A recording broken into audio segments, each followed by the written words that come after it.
BTTH life simulator system अध्याय 581। मैं तुम्हारे संप्रदाय का विनाश करने आया हूँ। एक चमकदार तलवार की रोशनी आसमान में फैल गई। युआन गेट के बुजुर्गों में से एक बहुत धीमा था और समय रहते उसे चकमा नहीं दे सका।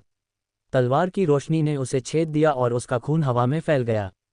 बहुरंगी लपटें आसमान में फैल गईं। बुजुर्गों में से एक की त्वचा अनजाने में चिंगारियों से छू गई और तुरंत गैसोलीन में डूबी लकड़ी की तरह आग की लपटों में घिर गई। उसकी दर्दनाक चीखें पूरे इलाके में सुनी जा सकती थीं। शेष बुजुर्गों ने गंभीर भाव और कांपती आंखों के साथ इस भयावह दृश्य को देखा। इस समय उनमें से किसी के पास एक भी कपड़ा बरकरार नहीं था। उनके सामने खड़ी लड़की बेहद डरावनी थी। यहाँ तक कि जो टोंग दाओ संप्रदाय के प्रतिभाशाली व्यक्ति जिन्होंने अतीत में उनके युआन गेट पर हमला किया था, वे भी उनके दो बुजुर्गों को इतनी तेजी से नहीं मार सकते थे। इस वांगजी ने अपनी आभा को इस स्तर तक बढ़ाने के लिए कौन सी विधि अपनाई थी? ऐसा लग रहा था मानो वह परफेक्ट प्रोफाउंड लाइफ स्टेज पर पहुंच गई हो। इतने लंबे संघर्ष के बाद उसे वश में न कर पाने की उनकी अक्षमता ने उन्हें शर्मिंदा महसूस कराया। इसके अलावा वे अनगिनत दर्शकों की जांच के दायरे में थे। अगर यह खबर फैल गई कि उनमें से 10 ने सेना में शामिल हो गए हैं लेकिन उसे हिला भी नहीं पाए और इसके बजाय 2 सदस्यों को खो दिया है, तो वे भविष्य में अपना चेहरा कहाँ रखेंगे?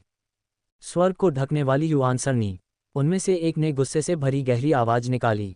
तुरंत शेष 7 बुजुर्गों ने गहन पदयात्रा की एक श्रृंखला शुरू की। उनकी बढ़ती युआन शक्ति एक प्रकाश स्तंभ बनाने के लिए एकत्रित हुई, जो अचानक बाहर निकली और एक प्रकाश सरणी में बदल गई, जिसने उन्हें अपने भीतर समाहित कर लिया। धमाका धमाका, युआन शक्ति के विशाल उतार चढ़ाव प्रकाश सरणी के भीतर से भयंकर रूप से फूट पड़े। 8 उन्नत प्रोफाउंड लाइफ स्टेज अभ्यासियों की संयुक्त शक्ति द्वारा बनाई गई एक सरणी होने के कारण इसकी शक्ति स्पष्ट रूप से काफी भयानक थी। इससे निकलने वाले उतार चढ़ाव ने कई देखने वाले विशेषज्ञों को अपने भाव बदलने पर मजबूर कर दिया। यह युआन गेट का स्वर्ग कवरिंग युआन सरणी है। यह अस्थायी रूप से दूसरे की युआन शक्ति को अपने आप में स्थानांतरित कर सकता है। हालांकि स्थानांतरित युआन शक्ति को धारण करने वाले को बाद में चोटें लगेंगी, लेकिन उनकी ताकत उस छोटी अवधि में एक आश्चर्यजनक स्तर तक पहुंच जाएगी। ऐसा लगता है कि दाओ संप्रदाय की बड़ी वरिष्ठ बहन मुश्किल में है, एक मजबूत अभ्यासी ने कहा, क्योंकि वह दृश्य को थोड़ा संकुचित दृष्टि से देख रहा था। स्वर्ग को वश में करने वाली सील। धमाका, इस समय विशाल युआन शक्ति एक धार की तरह आगे बढ़ी। ये जल्दी ही आकाश में एक विशाल 1000 मीटर की प्रकाश सील में बदल गई। सील की सतह से लहरें निकलने पर नीचे की जमीन भी थोड़ी कांप उठी। धमाका, प्रकाश सील का निर्माण हुआ और बिना रुके यह एक धूमकेतु की तरह एक चमकदार और दीप्तिमान प्रकाश पुंज के साथ बाहर निकल गई और कई दर्शकों की चौकस निगाहों के नीचे वांगजी की ओर गड़गड़ाहट के साथ बढ़ी। वांगजी ने विशाल प्रकाश सील को अपनी ओर तेजी से आते देखा। उसने धीरे धीरे अपने पतले हाथों को जकड़ लिया। बहुरंगी लपटें उसके ऊपर से गुजरी और फिर सभी की स्तब्ध निगाहों के नीचे वे एक जोड़ी विशाल बहुरंगी ज्वाला तलवारों में बदल गईं, जो 1000 मीटर बड़ी थीं। बहुरंगी ज्वाला तलवारें संघनित होते ही बाहर निकल गईं, जिसके बाद वे अंतरिक्ष को चीरती हुई विशाल प्रकाश सील पर क्रूरतापूर्वक हमला करती हुई प्रतीत हुई उन कई जोड़ी आंखों के नीचे। दरार, हर कोई देख सकता था कि अचानक विशाल प्रकाश सील पर दरारें दिखाई दीं। फिर हवा में गूंजती हुई एक जोरदार दरार की आवाज के साथ 8 गहन जीवन चरण अभ्यासियों का संयुक्त पूर्ण शक्ति हमला विस्फोटक रूप से टुकड़ों में बिखर गया। उफ! प्रकाश सील के टूटने पर 8 बुजुर्गों के गले से एक दबी हुई घुरघुराहट निकली। जल्द ही उनके चेहरों पर एक पीलापन फैल गया और आखिरकार उनकी आंखों में डर की एक चमक चमक उठी। अचानक एक और युआन गेट बुजुर्ग गलती से बहुरंगी लौ की कुछ चिंगारियों के संपर्क में आ गया। वह पीड़ा में चिल्लाया क्योंकि वह राख के ढेर में बदल गया था। वास्तव में बेकार लोगों का एक समूह। अंधेरे से एक बुदबुदाती आवाज आई जब एक आकृति ने धीरे धीरे अपनी 5 उंगलियां वांगजी की ओर बढ़ाईं। धमाका, 5 प्रकाश स्तंभ विस्फोटक रूप से उनमें से निकले। ये प्रकाश स्तंभ चीखे और एक जेल बनाने के लिए विलीन हो गए, जिसने उसे अपने अंदर फंसा लिया। हल्के फुल्के अत्यंत विचित्र उतार चढ़ाव मुश्किल से पहचाने जाने वाले तरीके से फैल रहे थे। उनमें पुनर्जन्म का स्वाद था, जिसके कारण कोई उनका विरोध करने में असमर्थ था। वांगजी को आश्चर्य हुआ और उसने अंतरिक्षीय जेल को तोड़ने के प्रयास में एक बार फिर अपनी बहुरंगी तलवारें बुलाईं। हालांकि उसके प्रयासों से अंतरिक्ष में केवल लहरें ही उठीं, लेकिन कोई महत्वपूर्ण प्रभाव नहीं पड़ा। अपना प्रयास बर्बाद मत करो। मुझे नहीं पता कि तुम्हें अपना अवसर कहाँ से मिला, लेकिन भले ही यह ज्वाला वास्तव में भयानक है, हमारी ताकत में बहुत अंतर है। भले ही तुम्हारे पास ये ज्वाला हो, ये बेकार है। इसके अलावा ये ज्वाला तुम्हारे लिए सीमित है न? तुम इसे और कितनी बार इस्तेमाल कर सकते हो? युआन गेट के बुजुर्गों के सामने का स्थान अचानक मुड़ गया और एक हल्की हंसी गूंज उठी। फिर एक भयानक आकृति विकृत स्थान से बाहर निकली। आकृति ने बैंगनी और सुनहरे रंग का लबादा पहना हुआ था और उसके सिर पर चांदी के बाल थे। उसकी आंखें जीवन के उतार चढ़ाव से भरी हुई थीं। हालांकि उसकी त्वचा एक बच्चे की तरह गोरी थी, एक ऐसा नज़ारा जो थोड़ा अजीब लगा। रेन युवानजी, मुझे उम्मीद नहीं थी कि वह कोई कदम उठाएगा। अफसोस, ऐसा लगता है कि इस बार दाओ संप्रदाय की प्रतिभा बच नहीं सकती। ये लोग पूर्वी जुबान क्षेत्र में मजबूत अभ्यासी थे और उनमें से कई पहले भी उसका सामना कर चुके थे। जैसे ही रेन युवानजी ने अपना हाथ हल्के से पकड़ा, क्षेत्र में युवान पावर तुरंत एक आश्चर्यजनक गति से एकत्रित हो गई और अंत में कई 100 मीटर बड़ी एक विशाल क्रिस्टल उंगली में बदल गई। विशाल उंगली के चारों ओर भयानक ऊर्जा उतार चढ़ाव। ये ऊर्जा उतार चढ़ाव केवल युवान पावर से बने नहीं थे, उनमें एक केंद्रित जीवन शक्ति भी थी, और इस जीवन शक्ति के तहत बेहद आश्चर्यजनक रूप से विनाशकारी डेथ क्यूई प्रवाहित हुई। ये दो पूरी तरह से अलग तरह की भयावह ऊर्जाएं इस पल में पूरी तरह से विलीन हो गईं। उनके विलय पर पुनर्जन्म के उतार चढ़ाव के हल्के निशान थे जो बाहर निकल रहे थे। हालांकि पुनर्जन्म के स्वाद के ये टुकड़े बेहद फीके थे, लेकिन उन्होंने दुनिया भर के असंख्य जीवों को नियंत्रित करने का एहसास दिया। धमाका! अपनी आस्तीन लहराते हुए विशाल क्रिस्टल उंगली आसमान में उभरे पहाड़ की तरह चीखी। फिर अनगिनत हैरान निगाहों के बीच वह सीधे वांग जी की ओर बढ़ी। मेरे युआन गेट के शिष्य को मार डालो और तुम्हें खून से कीमत चुकानी पड़ेगी। वांग जी ने अपनी पूरी ताकत से संघर्ष किया, लेकिन उसके प्रयास व्यर्थ थे। जैसे ही वह मारा जाने वाला था, उसके सामने अंतरिक्ष में एक दरार दिखाई दी। एक पतला और सुंदर हाथ उसमें से बढ़ा और उसकी उंगलियों के एक झटके से एक अदृश्य लहर निकली जिसने सीधे विशाल क्रिस्टल उंगली को नष्ट कर दिया। रेन युवानजी, तुम बहुत दूर चले गए हो। ग्रे सफ़ेद लबादे में एक आदमी अंतरिक्ष दरार से बाहर चला गया। यंग जुवानजी, दाओ संप्रदाय का नेता, भी दिखाई दिया है। अनेक आंखें आकाश में दिखाई देने वाली आकृति की ओर मुड़ गईं और आश्चर्यचकित बड़बड़ाहट की लहर उठी। भीड़ में तुरंत उत्साह छा गया। इतनी बड़ी आकृतियों के बीच टकराव कुछ ऐसा नहीं था जिसे कोई रोज देख सकता था। कुछ लोगों ने अनुमान लगाया कि आने वाले दिनों में दाओ संप्रदाय और युआन गेट के बीच युद्ध छिड़ सकता है। क्या मैं बहुत आगे निकल गया हूँ? मेरे युआन गेट शिष्य को मारने के बारे में क्या यह हाथी नहीं है? रेन युवानजी ने यंग जुवानजी को देखा, अपनी आंखें थोड़ी सिकुड़ते हुए हल्के से कहा, इस मामले में तुम्हें दखल नहीं देना चाहिए, अन्यथा मेरा युआन गेट इसे आसानी से जाने नहीं देगा। उसकी आवाज़ में धमकी का संकेत था। वह यंग जुवानजी को अच्छी तरह समझता था। उत्तरार्ध हमेशा सतर्क और विवेकपूर्ण था और वह आमतौर पर संप्रदायों के बीच इस तरह के संघर्षों से बचने की कोशिश करता था। जो टोन के साथ घटना के दौरान भी, जहां उसने एक प्रिय शिष्य को खो दिया था, यंग जुवानजी ने अंततः संप्रदाय के भीतर युद्ध के आह्वान को दबा दिया था। इसलिए रेन युवानजी का मानना था कि इस बार यंग जुवानजी वांग जी की बलि देने का विकल्प चुनेगा। वास्तव में जैसे ही रेन युवानजी ने ये शब्द कहे, यंग जुवानजी ने अपनी भौहें सिकोड़ ली और चुप हो गया, जैसे कि उसके पास कहने के लिए और कुछ नहीं था। हुश! यंग जुवानजी की प्रतिक्रिया देखकर रेन युवानजी मंद मंद मुस्कुराया। अपने हाथ की एक लहर के साथ युआन पावर एक बड़े काले और सफ़ेद हाथ में बदल गया जो सीधे वांग जी तक पहुंच गया। यंग जुवानजी की आंखें काली पड़ गईं क्योंकि वह मुस्कुराते हुए देख रहा था रेन युवानजी। वह कार्रवाई करने ही वाला था कि तभी पूरे इलाके में एक आवाज़ गूंजी। क्या शानदार नज़ारा है! काला और सफ़ेद हाथ शून्य में विलीन हो गया क्योंकि आकाश में 3 आकृतियां दिखाई दीं। रेन युवानजी ने आवाज़ के स्रोत की ओर देखा, उसकी भौहें सिकुड़ गईं। आप कौन हैं, सर? यह युआन गेट और दाओ संप्रदाय के बीच का निजी मामला है। कृपया हस्तक्षेप न करें। नए लोगों को देखकर यंग जुवानजी की आंखें खुशी से चमक उठीं। Mister Xiao. जियाओ मिंग ने अपनी नज़र रेन युवानजी पर घुमाने से पहले यंग जुवानजी की ओर थोड़ा सिर हिलाया। परिचय की कोई ज़रूरत नहीं है। मैं आज एक काम के लिए आपके युआन गेट पर आया हूँ। यंग जुवानजी की प्रतिक्रिया देखकर रेन युवानजी को अपने दिल में एक अशुभ भावना महसूस हुई। यह क्या है? अपने संप्रदाय का सफाया करने के लिए। अध्याय 582, एक और पुश्तैनी प्रतीक प्रकट होता है। रेन युवानजी ने जब ये शब्द सुने तो उनके हाव भाव बदल गए और उनकी निगाहें अनिश्चित हो गईं। एक पल के लिए तो ऐसा लगा कि उनके पास शब्द नहीं हैं। जो कोई भी उनके युआन गेट को नष्ट करने की बात करने की हिम्मत करता है, वह या तो मूर्ख होगा या कोई अद्वितीय विशेषज्ञ। हालांकि वह अपने सामने वाले व्यक्ति की ताकत का अंदाजा नहीं लगा सकता था। हाँ, आज की घटना वास्तव में हमारे युआन गेट की गलती हो सकती है। 3 बुजुर्गों के मामले को आगे नहीं बढ़ाया जाएगा। जहां तक वांग जी के मुआवजे की बात है, उस पर अभी भी चर्चा की जानी है। हम अभी के लिए वापस चले जाएं तो कैसा रहेगा?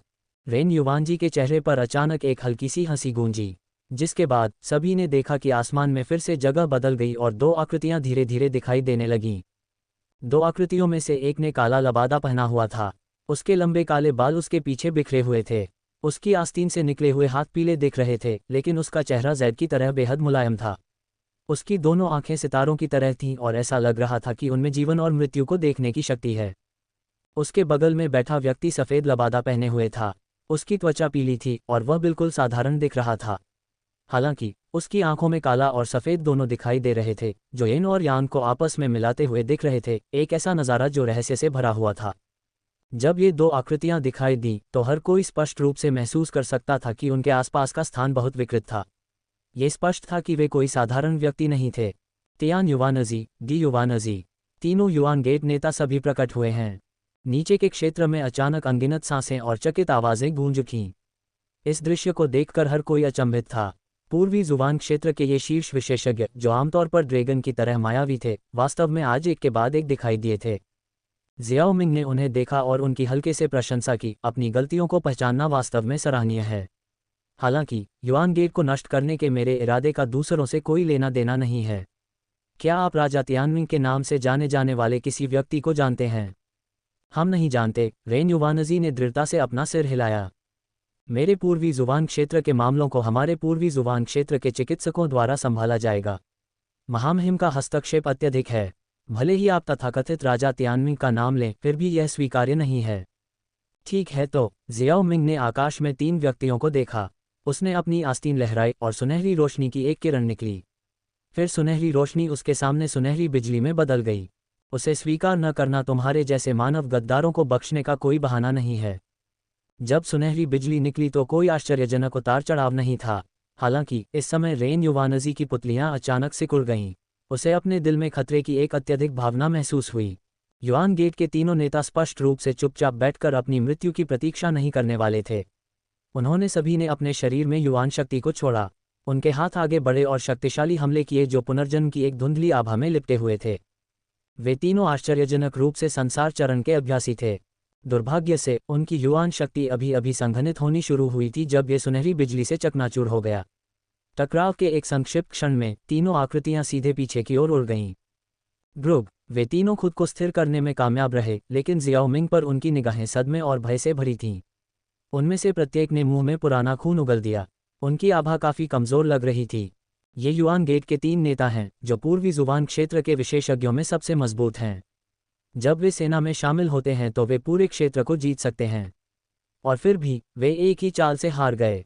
वह दुनिया के शिखर पर खड़ा एक व्यक्ति होना चाहिए, अन्यथा वह इतना शक्तिशाली कैसे हो सकता है?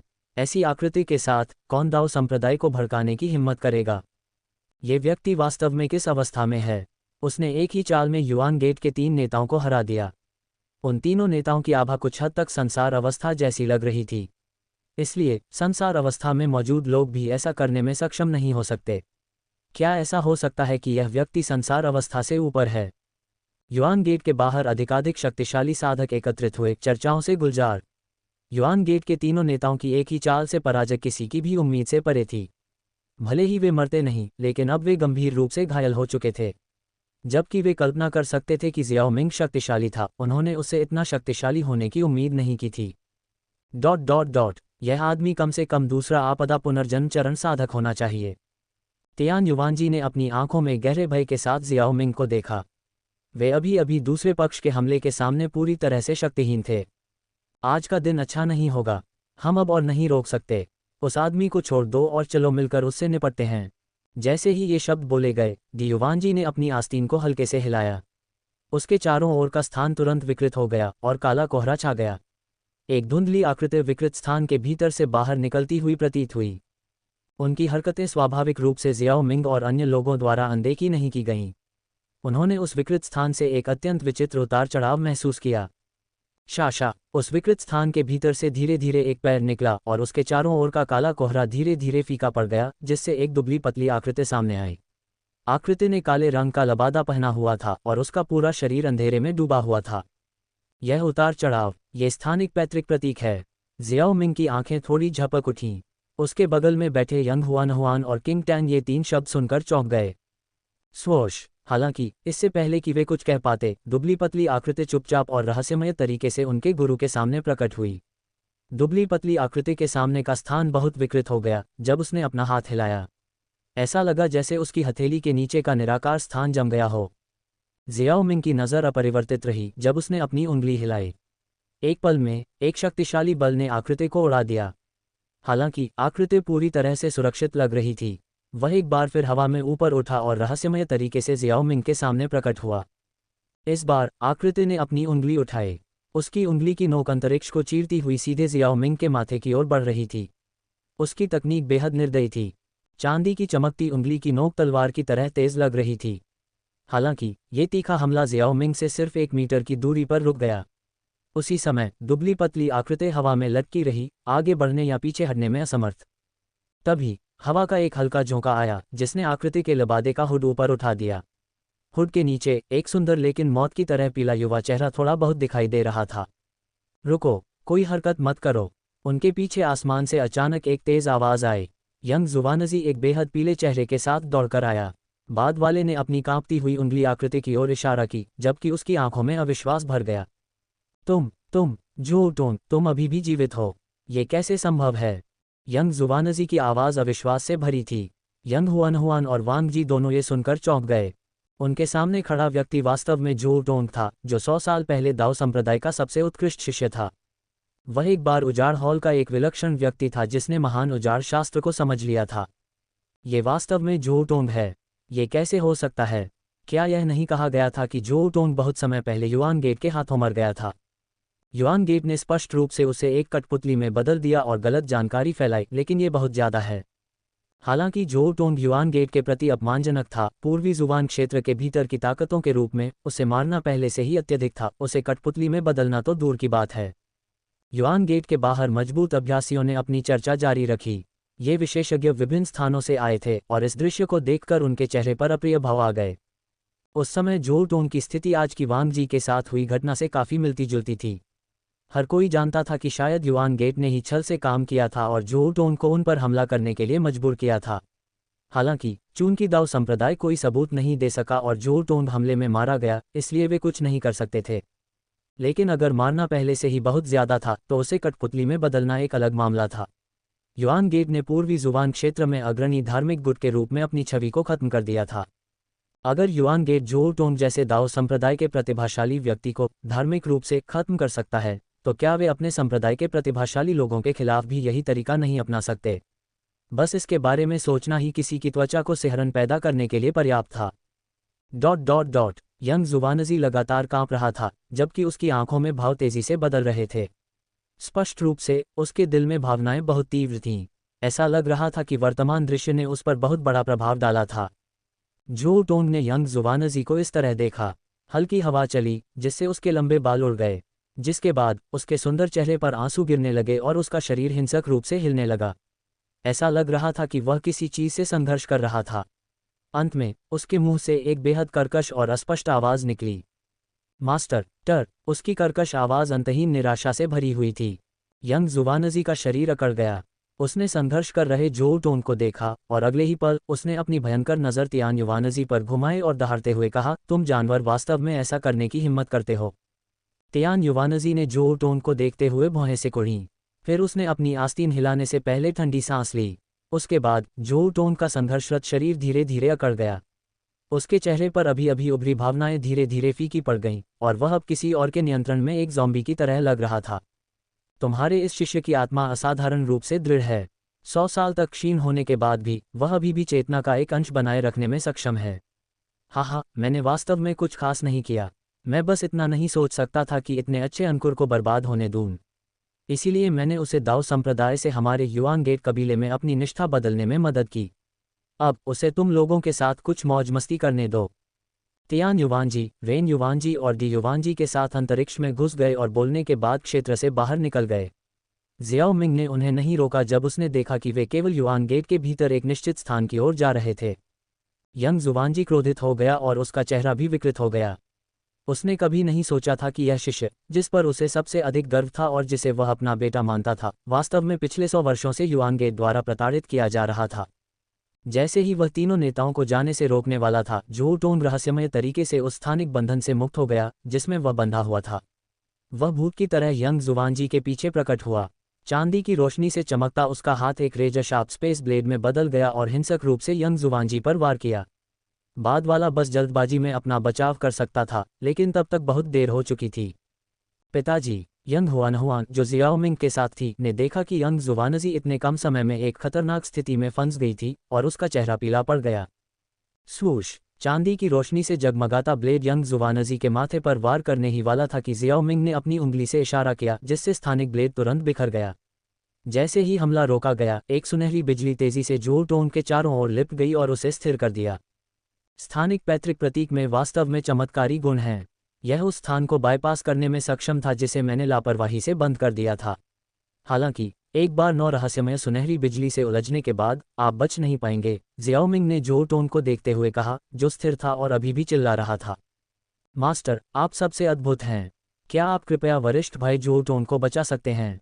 यंग हुआन को अपने पिता को खतरे से बाहर देखकर राहत मिली। वह जियाओ मिंग की बांह से लिपट गई और बिगड़े हुए अंदाज में मीठी मीठी विनती करने लगी। हर पीढ़ी की अपनी किंवदंती होती है। जाहिर है 100 साल पहले जो टोंग दाओ संप्रदाय के भीतर एक ऐसी किंवदंती थी।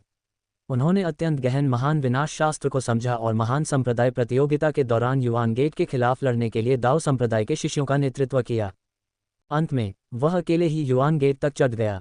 हालांकि वह अंततः मारा गया, उसने पूर्वी जुवान क्षेत्र पर एक महत्वपूर्ण छाप छोड़ी और उसका नाम सभी दाओ संप्रदाय के अनुयायियों के दिलों में हमेशा के लिए अंकित हो गया। यंग हुआन ऐसे माहौल में बड़ा हुआ और स्वाभाविक रूप से जो टोंग की वर्तमान स्थिति के लिए खेद की भावना महसूस की। ये सरल है। जियाओ मिंग मुस्कुराया और फिर अपना हाथ आगे बढ़ाया। एक बहुरंगी लौ ने तुरंत जो टोंग को घेर लिया, जिससे उसके शरीर से अनगिनत काली क्यूई फूट पड़ी। जो टोंग का शरीर धधकती लपटों में कांप उठा। उसके शरीर को ढंकने वाला काला लबादा राख में बदल गया और बिखर गया। उसके बाद दर्शकों के बीच चौंकने वाले विस्मय और डरावनी सांसें सुनी जा सकती थीं। काले लबादे के नीचे वह मांस नहीं था जिसकी सभी ने कल्पना की थी। इसके बजाय केवल एक काला कंकाल था। इस कंकाल की सतह पर घनी रहस्यमयी काली रेखाएं थीं। ये शैतानी रेखाएं जो टोंग की हड्डियों के चारों ओर लिपटी हुई थीं। वे उसकी हड्डियों में मौजूद कीड़ों की तरह थे जिन्हें हटाया नहीं जा सकता था। काले कंकाल के अंदर जो टोंग की छाती गुहा में अभी भी धड़कते हुए अंग देखे जा सकते थे। हालांकि ये अंग पूरी तरह से काले थे। ये स्पष्ट रूप से राक्षसी क्यूई द्वारा चरम सीमा तक क्षरण का प्रकटीकरण था। कोई भी कल्पना नहीं कर सकता था कि एक पूर्ण मानव सिर के नीचे ऐसा भयावह दृश्य छिपा हुआ था। जो टोंग के अजीब शरीर के अंदर मेरिडियन का एक जटिल सेट देखा जा सकता था। इन मेरिडियन के भीतर एक चांदी की रोशनी बह रही थी। ये स्थानिक पैतृक प्रतीक की ताकत थी। जो टोंग के शरीर को करीब से देखने पर केवल ये मेरिडियन अभी तक राक्षसी क्यूई द्वारा क्षरण नहीं किए गए थे। शायद यही मुख्य कारण था कि वह अभी भी स्थानिक पैतृक प्रतीक की शक्ति का उपयोग कर सकता था। काली शैतानी रेखाएं उसके शरीर के चारों ओर आपस में जुड़ी हुई थीं, जो स्पष्ट रूप से शैतानी बेड़ियों का एक अत्यंत दुष्ट सेट बना रही थीं। ये शैतानी बेड़ियां ही थीं जिन्होंने जो टोंग को उसकी वर्तमान स्थिति में पहुंचा दिया था। मास्टर, यह क्या चीज़ है? ये तो बहुत बुरी लगती है। किंग टेन ने काली रेखाओं को देखा और असहजता महसूस की। इन चिन्हों से निकलने वाली दुष्ट और भयावह आभा सभी जीवित प्राणियों के स्वाभाविक शत्रु की तरह लग रही थी। ये शैतान सम्राट लॉक है, यमो सम्राट द्वारा बनाई गई एक शातिर तकनीक। जब यह चीज़ किसी व्यक्ति के शरीर पर होती है तो ये धीरे धीरे व्यक्ति के दिमाग को नष्ट कर देती है। इसके अलावा युआन आत्मा भी शरीर में बंद हो जाएगी और भागने का कोई रास्ता नहीं होगा, यहाँ तक कि पुनर्जन्म में प्रवेश करने में भी सक्षम नहीं होगी। बेशक अब हम जो शैतान सम्राट लॉक देखते हैं वह पूरा नहीं है, बल्कि यमो राजा द्वारा बनाया गया केवल एक संस्करण है। फिर भी ये साबित करने के लिए पर्याप्त है कि युआन गेट ने यमो के साथ मिलीभगत की है। अन्यथा मैं उनके संप्रदाय का सफाया करने के लिए यहाँ क्यों आता? इन जानवरों ने वास्तव में यमो के साथ मिलीभगत करने की हिम्मत की। भीड़ में प्राचीन विरासत वाले कई मजबूत अभ्यासी थे जिन्हें यमो के बारे में कुछ हद तक जानकारी थी। जैसे जैसे चर्चाएं जारी रहीं, सभी को स्वाभाविक रूप से समझ में आ गया कि युआन गेट के तरीके कितने भयावह थे। कुछ लोग तो गुस्से में भड़क भी गए। तियान युवानजी, बाहर आओ और मेरा सामना करो। यंग जुवानजी का गुस्सा, जो एक सदी से दबा हुआ था, पूरी तरह से भड़क गया। उसने अपनी हथेली उठाई और युआन गेट के पहाड़ी गेट की ओर युआन पावर का एक समुद्र भेजा, जिसका उद्देश्य तियान युवानजी तिकड़ी को ढूंढकर अपना गुस्सा निकालना था। धमाका! यंग जुवानजी की हथेली के प्रहार ने युआन गेट के पहाड़ी गेट को चकनाचूर कर दिया। दर्दनाक चीखें सुनी जा सकती थीं क्योंकि बुजुर्ग और शिष्य समान रूप से हर जगह बेजान होकर गिर पड़े थे। आश्चर्यजनक रूप से युआन गेट के तीनों नेताओं में से कोई भी यंग जुवानजी को रोकने के लिए नहीं आया, जिससे उसे अपनी इच्छानुसार अपने संप्रदाय के सदस्यों का बेरहमी से वध करने की अनुमति मिल गई। अध्याय 583 भव्य शैतानी दावत। यंग जुवानजी, जल्दबाजी में काम न करें और पूर्वी जुवान क्षेत्र गठबंधन के सामंजस्य को नुकसान न पहुंचाएं। दाओ संप्रदाय के नेता के रूप में आप हमारे युआन गेट के निचले स्तर के शिष्यों पर हाथ कैसे उठा सकते हैं? आपके पास एक मजबूत अभ्यासी की गरिमा होनी चाहिए। हम संप्रदाय के नेता के कार्यों के बारे में कुछ नहीं जानते। युआन गेट के बुजुर्गों ने यंग जुवानजी के हमले का विरोध करने की कोशिश की और उसे शांत करने की कोशिश की। उम्मीद है कि वह शांत हो जाएगा। हालांकि यंग जुवानजी अब तर्क से परे था और उसे गरिमा बनाए रखने की कोई परवाह नहीं थी। उसके कार्य और भी क्रूर हो गए। उसने बिना किसी अपवाद के हर युआन गेट के बुजुर्ग और शिष्य को बेरहमी से मार डाला। लानत है, संप्रदाय के नेता तुम्हें ऐसा करने नहीं देंगे। संप्रदाय के नेता हमसे बदला लेंगे। जल्द या बाद में दाओ संप्रदाय का भी वही हश्र होगा जो हमारे युआन गेट का हुआ। युआन गेट के 3 नेताओं की अनुपस्थिति में सबसे मजबूत लोग केवल गहन मृत्यु चरण के अभ्यासी थे। वे यंग जुवानजी के संसार चरण के हमले का मुकाबला नहीं कर सकते थे और दृश्य जल्दी ही एक तरफा नरसंहार में बदल गया। स्काई हॉल की बड़ी वरिष्ठ बहन ने भी किनारे से हाथ बटाया। पीड़ा की चीखें युआन गेट में गूंज उठीं। इसने आसपास के मजबूत अभ्यासियों को चुप करा दिया। वे दाओ संप्रदाय के क्रूर तरीकों से हैरान थे। हालांकि युआन गेट की यिमो के साथ मिलीभगत और आकाश में जियाओ मिंग की मौजूदगी को देखते हुए वे बिना किसी राय के हिम्मत किए चुपचाप देख सकते थे। इस बीच जियाओ मिंग ने यंग जुवानजी और दूसरों की हरकतों पर ध्यान देना जारी नहीं रखा। इसके बजाय उसने अपने हाथ में बहुरंगी लौ की रोशनी बढ़ा दी। झोल टोन का शरीर अचानक उगते सूरज की तरह चमक उठा। आसमान में रोशनी की शानदार किरणें फैल गईं। इसने कई लोगों को चमक के खिलाफ अपनी आंखें मूंदने पर मजबूर कर दिया।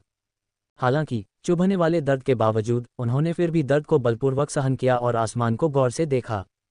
क्रैक! जंगली और हिंसक ऊर्जा ने जोल टोन के काले कंकाल पर बाढ़ के पानी की तरह पागलपन से प्रहार किया।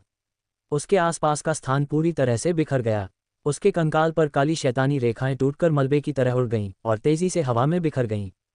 दरार, दरार, दरार, दरार। हालांकि शुरू में एक दरार दिखाई दी और छोटी लग रही थी, लेकिन इसने एक चेन रिएक्शन को ट्रिगर किया। इसके तुरंत बाद जोल टोन के शैतानी शरीर पर कई दरारें दिखाई देने लगीं। बस कुछ ही सांसों में वे उसके पूरे शरीर में फैल गईं। काले कंकाल के भीतर से दुष्ट और चिपचिपी राक्षसी क्यूई उत्सर्जित हुई। हालांकि वे भयानक लपटों के नीचे पूरी तरह से वाष्पीकृत हो गईं। जैसे जैसे राक्षसी क्यूई विलीन होती गई, जोल टोन के चेहरे पर धीरे धीरे एक हल्की मुस्कान दिखाई दी। एक हल्का काला कोहरा निकलता रहा। उसके चेहरे पर अभिव्यक्ति और अधिक स्पष्ट हो गई, जैसे कि वह मुक्ति की भावना का अनुभव कर रहा हो।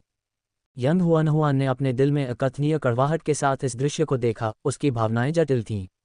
युआन गेट के प्रति उसकी घृणा और क्रोध और भी प्रबल हो गया। भनभनाहट! पहले से बह रही काली धुंध अचानक एक भयानक राक्षसी क्यूई के साथ फूट पड़ी। फिर यह प्रकाश की अनगिनत काली किरणों में बदल गई जो बाहर निकलीं। वे प्रकाश किरणें एक दूसरे के चारों ओर लिपट गईं और स्पष्ट रूप से एक अत्यंत दुष्ट शैतानी ताला बना दिया। शैतानी ताला जोल टोन के शरीर के चारों ओर लिपट गया ताकि उसे एक बार फिर से बांध सके। यिमो की शक्ति वास्तव में थोड़ी परेशानी वाली है, लेकिन क्या आपको लगता है कि आप मेरे सामने दूसरों को गुलाम बनाना जारी रख सकते हैं? जियाओ मिंग की आंखें ठंडी हो गईं क्योंकि सम्राट की लौ एक बार फिर से उसके हाथ से फूट पड़ी। राजसी लपटों ने सीधे शैतान सम्राट ताला को भंग कर दिया। शैतान सम्राट ताला पूरी तरह से नष्ट हो जाने के बाद जोल टोन के सिर के ऊपर चांदी की रोशनी का एक समूह दिखाई दिया। इससे एक प्राचीन उतार चढ़ाव निकल रहा था। यह स्थानिक पैतृक प्रतीक था। इस क्षण चांदी की रोशनी धीरे से हिली, जिसके बाद चमक और भी तीव्र हो गई। जोल टोन के शरीर में अनगिनत स्थानिक क्यूई डाली गई, जिससे उसकी क्षत विक्षत हड्डियां और मांस साफ हो गया। इस बीच उसकी सफ़ेद हड्डियों पर कोमल मांस उगने लगा और उसके आंतरिक अंग धीरे धीरे सामान्य हो गए। जोल टोन का पूरा शरीर एक चमकदार चांदी की रोशनी से भर गया था। उसकी सफ़ेद हड्डियों पर मांस और त्वचा जल्दी से बढ़ गई, जिससे वह अपने मूल शारीरिक रूप में वापस आ गया। वह जमीन पर कूद गया। उसके हाथ एक साथ आकर एक विशेष रूप से अजीब मुहर बनाते हैं। जैसे ही मुहर पूरी हुई, उसकी हथेलियों से एक रहस्यमय उतार चढ़ाव निकला जो तालाब में लहरों की तरह फैल गया। लहर ऊपर से उतरी और अंत में नीचे की जमीन में प्रवेश कर गई। इस क्षण हर कोई महसूस कर सकता था कि उनके पैरों के नीचे की जमीन थोड़ी हिलने लगी है। ऐसा लग रहा था जैसे कोई विशाल ड्रैगन जाग रहा हो। जमीन के नीचे बाढ़ के पानी की तरह विशाल और शक्तिशाली ऊर्जा उमड़ पड़ी। सतह पर पौधे मुरझाने लगे और एक उजाड़ आभा चुपचाप फैल गई। भूमि के सभी जीवित प्राणी उजाड़ हो जाएं। महान उजाड़ शास्त्र। जियाओ मिंग ने इस मार्शल आर्ट को पहचान लिया। पिछले 100 वर्षों में दाओ संप्रदाय के उजाड़ हॉल में केवल एक व्यक्ति ही इस शास्त्र को समझ पाया था। उसने सोचा कि क्या कोई और इसे समझने में कामयाब रहा है, जब उसने इसे दाओ संप्रदाय को सौंप दिया। बस इस समय विशाल भूमि लगातार कांप रही थी। ऐसा लग रहा था मानो जमीन के नीचे से हजारों ड्रैगन निकल रहे हों। अपार ऊर्जा की लहरें एक ही दिशा में मिल रही थीं। वह जगह युआन गेट थी। जिस क्षण जोऊ टोंग ने अपनी मुट्ठी कसी, युआन गेट के नीचे की जमीन अचानक फट गई। हर कोई दंग रह गया जब उन्होंने जमीन से 3000 मीटर बड़ा ऊर्जा प्रकाश स्तंभ निकलते और बादलों को चीरते हुए देखा। धमाका, बहरा करने वाली आवाज वर्णन से परे थी। ऊर्जा की लहरें आसमान में घूम रही थीं, जो 1000 मील दूर से भी स्पष्ट रूप से सुनाई दे रही थीं। भयानक ऊर्जा शॉकवेव फैलने के कारण शेष युआन गेट अभ्यासी जमीन पर गिर गए। जोऊ टोंग के हमले में कोई दया नहीं दिखाई दी। पहाड़ टूट गए, जमीन उलट गई और आसमान उड़ते हुए मलबे से भर गया। जमीन पर फैली खाएं युआन गेट के सदस्यों को पूरी तरह से दफना गईं। 100 साल बाद जोऊ टोंग ने एक बार फिर युआन गेट पर हमला किया, लेकिन इस बार उसने उन्हें हमेशा के लिए दफना दिया।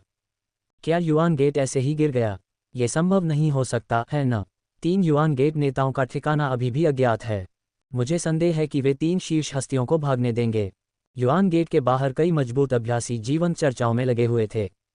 अचानक आकाश में अंधेरे प्रकाश की एक किरण चमक उठी। युआन गेट के नीचे जमीन से राक्षसी प्रकाश फूट पड़ा। यह ऊपर आकाश को छू गया और नीचे जमीन में विलीन हो गया। स्वूश, काली राक्षसी क्यूई आकाश और भूमि पर फैल गई। तुरंत पूरी दुनिया में अंधेरा छा गया और ठंडी हवाएं चलने लगीं। इसके तुरंत बाद युआन गेट के भीतर से अचानक अनगिनत तीखी दयनीय चीखें सुनाई दीं। युआन गेट के शिष्यों की लाशों को विस्फोट के साथ नष्ट होते हुए देखने वाले लोग भयभीत हो गए। फिर उनका मांस और खून घनी राक्षसी क्यूई में विलीन हो गया जो आसपास के क्षेत्र में घूम रही थी। गड़गड़ाहट, राक्षसी क्यूई के भूमि में प्रवेश करने के साथ ही नीचे की भूमि अचानक अलग हो गई। इसके तुरंत बाद चिपचिपा राक्षसी क्यूई फैल गया और कुछ भयानक जीव धीरे धीरे जमीन के नीचे से रेंगने लगे। इस समय पूरा क्षेत्र राक्षसी क्यूई के समुद्र में डूब गया। युआन गेट के पीछे के पहाड़ के निषिद्ध मैदान के भीतर, जहां काली ज्वार का स्रोत था, 3 आकृतियां धीरे धीरे प्रकट हुईं। तियान युवानजी, डी युवानजी और रेन युवानजी फिर से प्रकट हुए। वे पहले बुरी तरह घायल हो गए थे, लेकिन अब वे ठीक हो गए थे। उनके शरीर काली क्यूई में लिपटे हुए थे और उनकी आभा बेहद अजीब हो गई थी। उनके हाव भाव भयानक रूप से विकृत थे। दाओ संप्रदाय और आप जो हमारे युआन गेट पर हमला करने की हिम्मत करते हैं, वे सभी इसकी कीमत चुकाएंगे। 3 महान संप्रदाय के नेताओं के मुखिया तियान युवानजी ने राक्षसी चीख के साथ दहाड़ लगाए। तीनों नेताओं की आंखों में अंधेरी रोशनी चमक उठी, क्योंकि वे एक साथ मुहरे बना रहे थे। एक राक्षसी रोशनी तुरंत बाहर निकल आई। अचानक अनगिनत शैतान जैसी आकृतियां जमीन को चीरती हुई जंगली जानवरों की तरह उछलकर बाहर आ गईं। ये क्या है? देख रहे मजबूत अभ्यासी चौंक कर चिल्ला उठे, क्योंकि राक्षसी क्यूई नीचे से उठी और कई आकृतियां हवा में उठ रही थीं। हर किसी की नज़र उन आकृतियों पर गई। वे देख सकते थे कि ये आकृतियां क्षतिग्रस्त अवस्था में थीं। हालांकि उनके शरीर असाधारण रूप से मजबूत थे और वे स्पष्ट रूप से एक मानव शरीर से मिलते जुलते थे। फिर भी उनकी अत्यंत दुष्ट आभा ने सभी को यह समझने की अनुमति दी कि वे वास्तव में क्या थे। वे यिमो हैं, एक दर्शक ने गहरी आवाज में चिल्लाया। युआन गेट के नीचे वास्तव में इतने सारे यिमो छिपे हुए थे। युआन गेट की यिमो के साथ मिलीभगत अब किसी भी संदेह से परे थी। ये सही नहीं है, ये सभी यिमो की लाशें हैं। उन्हें मृत यिमो होना चाहिए था, लेकिन अब वे किसी तरह से 3 नेताओं द्वारा नियंत्रित किए जा रहे हैं। किसी ने देखा कि इन यिमो की आंखों में बुद्धि की कमी थी। इसके बजाय वे रक्तपात और हिंसा से भरे हुए थे। उनका रूप रंग जानलेवा लाशों जैसा था जिन्हें नियंत्रित किया जा रहा था। सावधान रहो। हालांकि ये शैतान लाशें अपनी पुरानी ताकत खो चुकी हैं, लेकिन हमें उन्हें कम नहीं आंकना चाहिए। अगर हम इसमें फंस गए तो ये संदिग्ध है कि हम अपनी ताकत से बच पाएंगे। दहाड़, यिमो ने आसमान में एक भयंकर दहाड़ लगाए। उनकी धसी हुई आंखें ऊपर जियाओ मिंग पर टिकी हुई थीं। इसके तुरंत बाद वे टिड्डियों के झुंड की तरह आगे बढ़े और सभी दिशाओं से उसकी ओर बढ़े। बहुरंगी रोशनी की एक चमक उठी। वे शैतान लाशें टूटे हुए पंखों वाले पक्षियों की तरह गिर पड़ीं और जमीन पर गिर गईं। हालांकि इसके तुरंत बाद और भी शैतान लाशें जमीन के नीचे से बाहर निकलीं। दहाड़, विशाल राक्षसी क्यूई के कुछ समूह आकाश की ओर बढ़े, जिसके बाद दर्जनों दुबले पतले शैतानी आकृतियां अचानक भीतर से बाहर निकलीं। हालांकि वे छोटे कद के थे, लेकिन उनकी राक्षसी क्यूई का घनत्व पहले की शैतानी लाशों से कहीं ज्यादा था। ये शैतानी लाशें जब जीवित थीं, तब सभी यिमो जनरल थीं, जो संसार चरण के अभ्यासियों के बराबर थीं। उनमें से 6 शैतानी आकृतियां अलग दिख रही थीं। अन्य शैतानी लाशों के विपरीत उनके शरीर अपेक्षाकृत अच्छी तरह से संरक्षित थे। दुष्ट राक्षसी क्यूई उनकी आंखों के गड्ढों में उमड़ पड़ी और कोई भी उनसे हल्का दबाव महसूस कर सकता था। ये स्पष्ट था कि ये शैतानी आकृतियां संभवतः जीवित रहते हुए यमो राजा थीं। गड़गड़ाहट, नीचे की जमीन हिंसक रूप से कांपने लगी। उसी समय नीचे चिपचिपी राक्षसी क्यूई के भीतर एक 3000 मीटर की शैतानी आकृति धीरे धीरे छेद के सबसे गहरे हिस्से से बाहर निकली। राक्षसी क्यूई आसमान में फैल गई। राक्षसी क्यूई में लिपटी एक विशाल शैतानी आकृति धीरे धीरे छेद से बाहर निकली। यह एक विशालकाय राक्षस जैसा दिखता था और पूरी तरह से काले रंग का था। इसके 4 बड़े शैतानी हाथ थे और कोई आंख नहीं थी। इसके बजाय इसके चेहरे पर केवल एक भयंकर बड़ा मुंह था जिसके तीखे काले दांत थे। उसी समय राक्षसी क्यूई बाढ़ के पानी की तरह उसके विशाल मुंह से बाहर निकल रही थी। जियाओ मिंग की अभिव्यक्ति शांत रही क्योंकि वह विशाल राक्षस को देख रहा था। उसने शांति से कहा, ये मो राजाओं की लाशें और यहाँ तक कि एक ब्रह्मांडीय दुष्ट शैतान राजा की लाश हो। तुम तीनों का अब इंसान बनने का कोई इरादा नहीं है न? के घूमते हुए राक्षसी क्यूई के बीच तीनों आकृतियां गायब हो गईं और शैतान के विशाल चेहरे पर राक्षसी क्यूई धीरे धीरे मुड़ गई और 3 मानवीय चेहरे दिखाई दिए। उन्होंने आकाश में जियाओ मिंग को भयावह रूप से देखा और एक तीखी, विकृत हंसी निकाली। जब तक हमारे पास शक्ति है, हम इस दुनिया के शासक होंगे। इंसान या शैतान, इससे क्या फर्क पड़ता है? अब भी क्या तुम हमारा विरोध करने का साहस रखते हो? ऐसा लगता है कि ऐसे शब्दों को कहने की हिम्मत करना, ऐसा लगता है कि आपके शैतान गुरु ने आपको यह नहीं बताया कि राजा तियानमिंग से निपटने से पहले मैंने उनके शैतानी जेल के 9वें सीट के राजा का भी ख्याल रखा था। क्या? युआन गेट के तीनों नेता दंग रह गए। ऊपर आसमान में जियाओ मिंग ने उनकी प्रतिक्रिया पर कोई ध्यान नहीं दिया। उसने बस जमीन पर हल्के से इशारा किया। 1000 मीटर लंबी उंगली उभरी और उस विशाल शैतानी रूप को निशाना बनाया जिसे युआन गेट के तीनों नेता बदल चुके थे। दुष्ट शैतानी ढाल। 9वें सीट के राजा के बारे में सच्चाई पर विचार करने के लिए समय दिए बिना तीनों युआन गेट के नेता चिल्लाए। तुरंत उभरती हुई राक्षसी क्यूई ब्रह्मांडीय दुष्ट शैतानी राजा के सामने 3000 मीटर की काली ढाल में बदल गई। ढाल मुने हुए शैतानी चेहरों और भयावह राक्षसी क्यूई से ढकी हुई थी। धमाका। विशाल उंगली ने काली विशाल ढाल पर प्रहार किया जिससे एक बहरा करने वाली आवाज पैदा हुई जो पूरे क्षेत्र में गूंज उठी। नीचे की जमीन फट गई और फट गई प्रभाव। ऊपर के विशाल शैतान के 3 चेहरे अभी भी विस्मय के भाव लिए हुए थे जब उन्होंने एक कर्कश ध्वनि सुनी। उनके सामने दुष्ट शैतान ढाल हिंसक रूप से टूट गई क्योंकि विशाल उंगली सीधे राक्षसी क्यूई के समुद्र में घुस गई जिसे उन्होंने उत्पन्न किया था। कॉस्मिक दुष्ट शैतान राजा ने जल्दी से अपनी शैतानी भुजाएं उठाईं और जल्दी से पीछे हट गया। कई काले शैतानी आकृतियों ने उंगली के मार्ग को अवरुद्ध करने की कोशिश की। बूम। राक्षसी क्यूई का समुद्र बेतहाशा उछला। आखिरकार उंगली नष्ट हो गई। हालांकि राक्षसी क्यूई का पहले से विशाल और अतिक्रमण करने वाला समुद्र अब युआन गेट के आधे हिस्से को मुश्किल से घेरने तक सिमट गया था। यमो निकायों और शैतान प्राणियों के बीच केवल कॉस्मिक दुष्ट शैतान राजा ही बचा था। युआन गेट के 3 नेताओं की भयंकर दहाड़ अचानक बंद हो गई। कॉस्मिक दुष्ट शैतान राजा का विशाल शरीर भारी प्रहार से पीछे की ओर उड़ गया। उसके अंदर की राक्षसी क्यूई अराजक तरीके से फूट पड़ी जिससे उनके लिए अपना राक्षसी रूप बनाए रखना बहुत मुश्किल हो गया।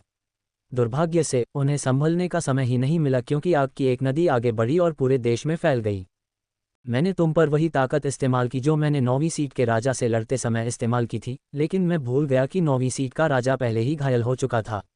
मुझे लगता है कि मैंने पहले ही बहुत ज्यादा रोक लिया था। देखते हैं कि तुम इसे संभाल सकते हो या नहीं, जियाओ मिंग ने शांति से कहा। वह राक्षसी मनके को पोषित करने के लिए उन्हें पकड़ना चाहता था। धमाका। बहुरंगी आग की एक नदी आकाश में बह गई जिसने अपने रास्ते में आने वाली सभी राक्षसी क्यूई को शुद्ध कर दिया।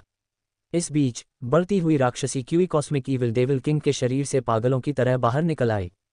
कई जंगली जानवर जैसी दहाड़ें भी निकली क्योंकि चिपचिपा राक्षसी क्यूई उसके राक्षसी हाथ में बेतहाशा इकट्ठा हो रहा था। कॉस्मिक ईविल डेविल किंग का शरीर धीरे धीरे सिकुड़ता गया क्योंकि चिपचिपा राक्षसी क्यूई उन्मत्त रूप से इकट्ठा हो रहा था। जैसे जैसे ये सिकुड़ता गया, एक बेहद भयानक लहर उसकी राक्षसी हथेली से फैलने लगी। ब्रह्मांडीय दुष्ट शैतान राजा आखिरकार 300 मीटर के आकार तक सिकुड़ने के बाद रुक गया। चिपचिपा राक्षसी क्यूई धीरे धीरे एक नदी की तरह अपनी राक्षसी हथेली से बाहर निकल गया। यहाँ तक कि अंतरिक्ष भी धीरे धीरे इस चिपचिपी राक्षसी क्यूई नदी के नीचे ढह गया। 10,000 शैतान नरक नदी। शैतान सभी चीजों को नष्ट कर देता है। गड़गड़ाहट। चिपचिपी राक्षसी क्यूई नदी से अचानक एक जोरदार गड़गड़ाहट की आवाज निकली। उसके बाद यह आगे की ओर बहने लगी। इसके साथ धरती को हिला देने वाली राक्षसी क्यूई थी जो आसमान से उतरती बहुरंगी आग की नदी की ओर बेतहाशा भागी। भनभनाहट, भनभनाहट। राक्षसी क्यूई नदी के भीतर से एक भनभनाहट की आवाज निकली। फिर सभी ने राक्षसी क्यूई नदी से एक अजीब सी लहर महसूस की। प्रचंड अग्नि नदी राक्षसी क्यूई नदी के माध्यम से लहरदार हो गई, इसे तुरंत एक आश्चर्यजनक गति से पिघला दिया, जबकि अतुलनीय रूप से दुष्ट राक्षसी क्यूई सभी दिशाओं में बिखर गई। राक्षसी क्यूई नदी हमले के सामने ज्यादा देर तक टिक नहीं पाए। ये पूरी तरह से गायब हो गई, पीछे कोई निशान नहीं छोड़ा। अब और भी बड़ी अग्नि नदी सीधे ब्रह्मांडीय दुष्ट शैतान राजा के स्थान की ओर लुढ़क गई। यह असंभव है। नहीं, कॉस्मिक ईविल डेविल किंग की लाश पर युआन गेट के तीनों नेताओं के चेहरे इस समय जम गए। उनके मूल रूप से क्रूर भावों की जगह सदमे और अविश्वास ने ले ली। उन्होंने आखिरकार आने वाले हमले के सामने हताशा के भाव दिखाए। धमाका! कॉस्मिक ईविल डेविल किंग का विशालकाय शरीर अचानक फट गया। जहां उसका विशाल शरीर फटा था, वहां से चिलचिलाती धूप जैसी एक चमकदार रोशनी फूट पड़ी। जब आसपास की अतिप्रवाहित राक्षसी क्यूई ने इस रोशनी का सामना किया, तो वह तुरंत बर्फ और लावा के मिलन की तरह आश्चर्यजनक गति से पिघल गई। कुछ सांसों के लिए रुकने के बाद तीव्र प्रकाश धीरे धीरे समाप्त हो गया। अनगिनत चिंतित निगाहें तुरंत उस दिशा में चली गईं। प्रकाश फीका पड़ने पर एक विशालकाय शैतानी लाश, जिसका केवल आधा शरीर बचा था, जमीन पर पड़ी थी। उसमें से काला शैतानी खून बह रहा था, जिससे हल्की बदबू आ रही थी। मूल रूप से शक्तिशाली कॉस्मिक ईविल डेविल किंग इस समय पूरी तरह से बेजान था। अध्याय 584, पर्दा गिरता है। क्या ये खत्म हो गया? बहुत सी निगाहें गतिहीन शैतानी लाश पर टिकी थीं। आज जो हुआ था, वह बहुतों की उम्मीदों से कहीं बढ़कर था। किसी ने भी ऐसी बड़ी घटना की उम्मीद नहीं की थी। ये सब तब शुरू हुआ जब दाओ संप्रदाय की बड़ी बहन युआन गेट में घुसी और छोटे राजा ली लेई को मार डाला। फिर उसने अकेले ही गहन जीवन चरण के 10 बुजुर्गों को हरा दिया। उसके बाद संप्रदाय के नेता सामने आए और एक बहुत मजबूत अभ्यासी, जिसका उपनाम जियाओ था, भी दिखाई दिया। उसने युआन गेट की यिमों के साथ गुप्त मिलीभगत और उनकी शक्ति संचय को उजागर किया।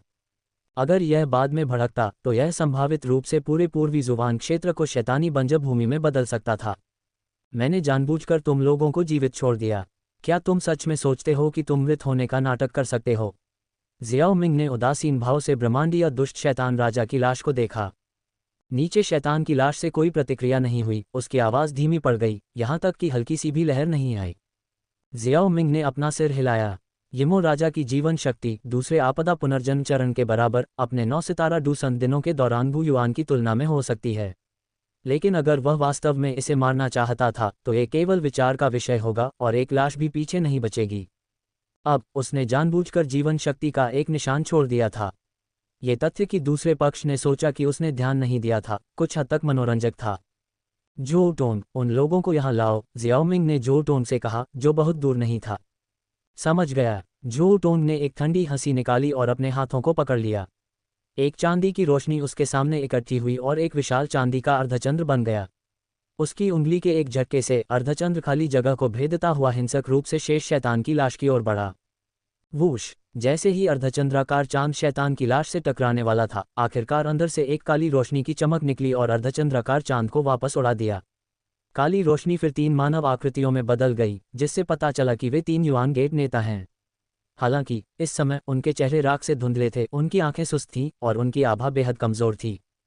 तीनों नेताओं ने जियाओ मिंग और उसके शिष्यों को तीव्र घृणा से देखा। उनकी निगाहें तेजी से टिमटिमा रही थीं। कितना दयनीय है ये सोचना कि युआन गेट के 3 सम्मानित नेता भी कुत्ते की तरह मृत होने का नाटक करना सीखेंगे। जो टोंग ने उन तीनों को देखा।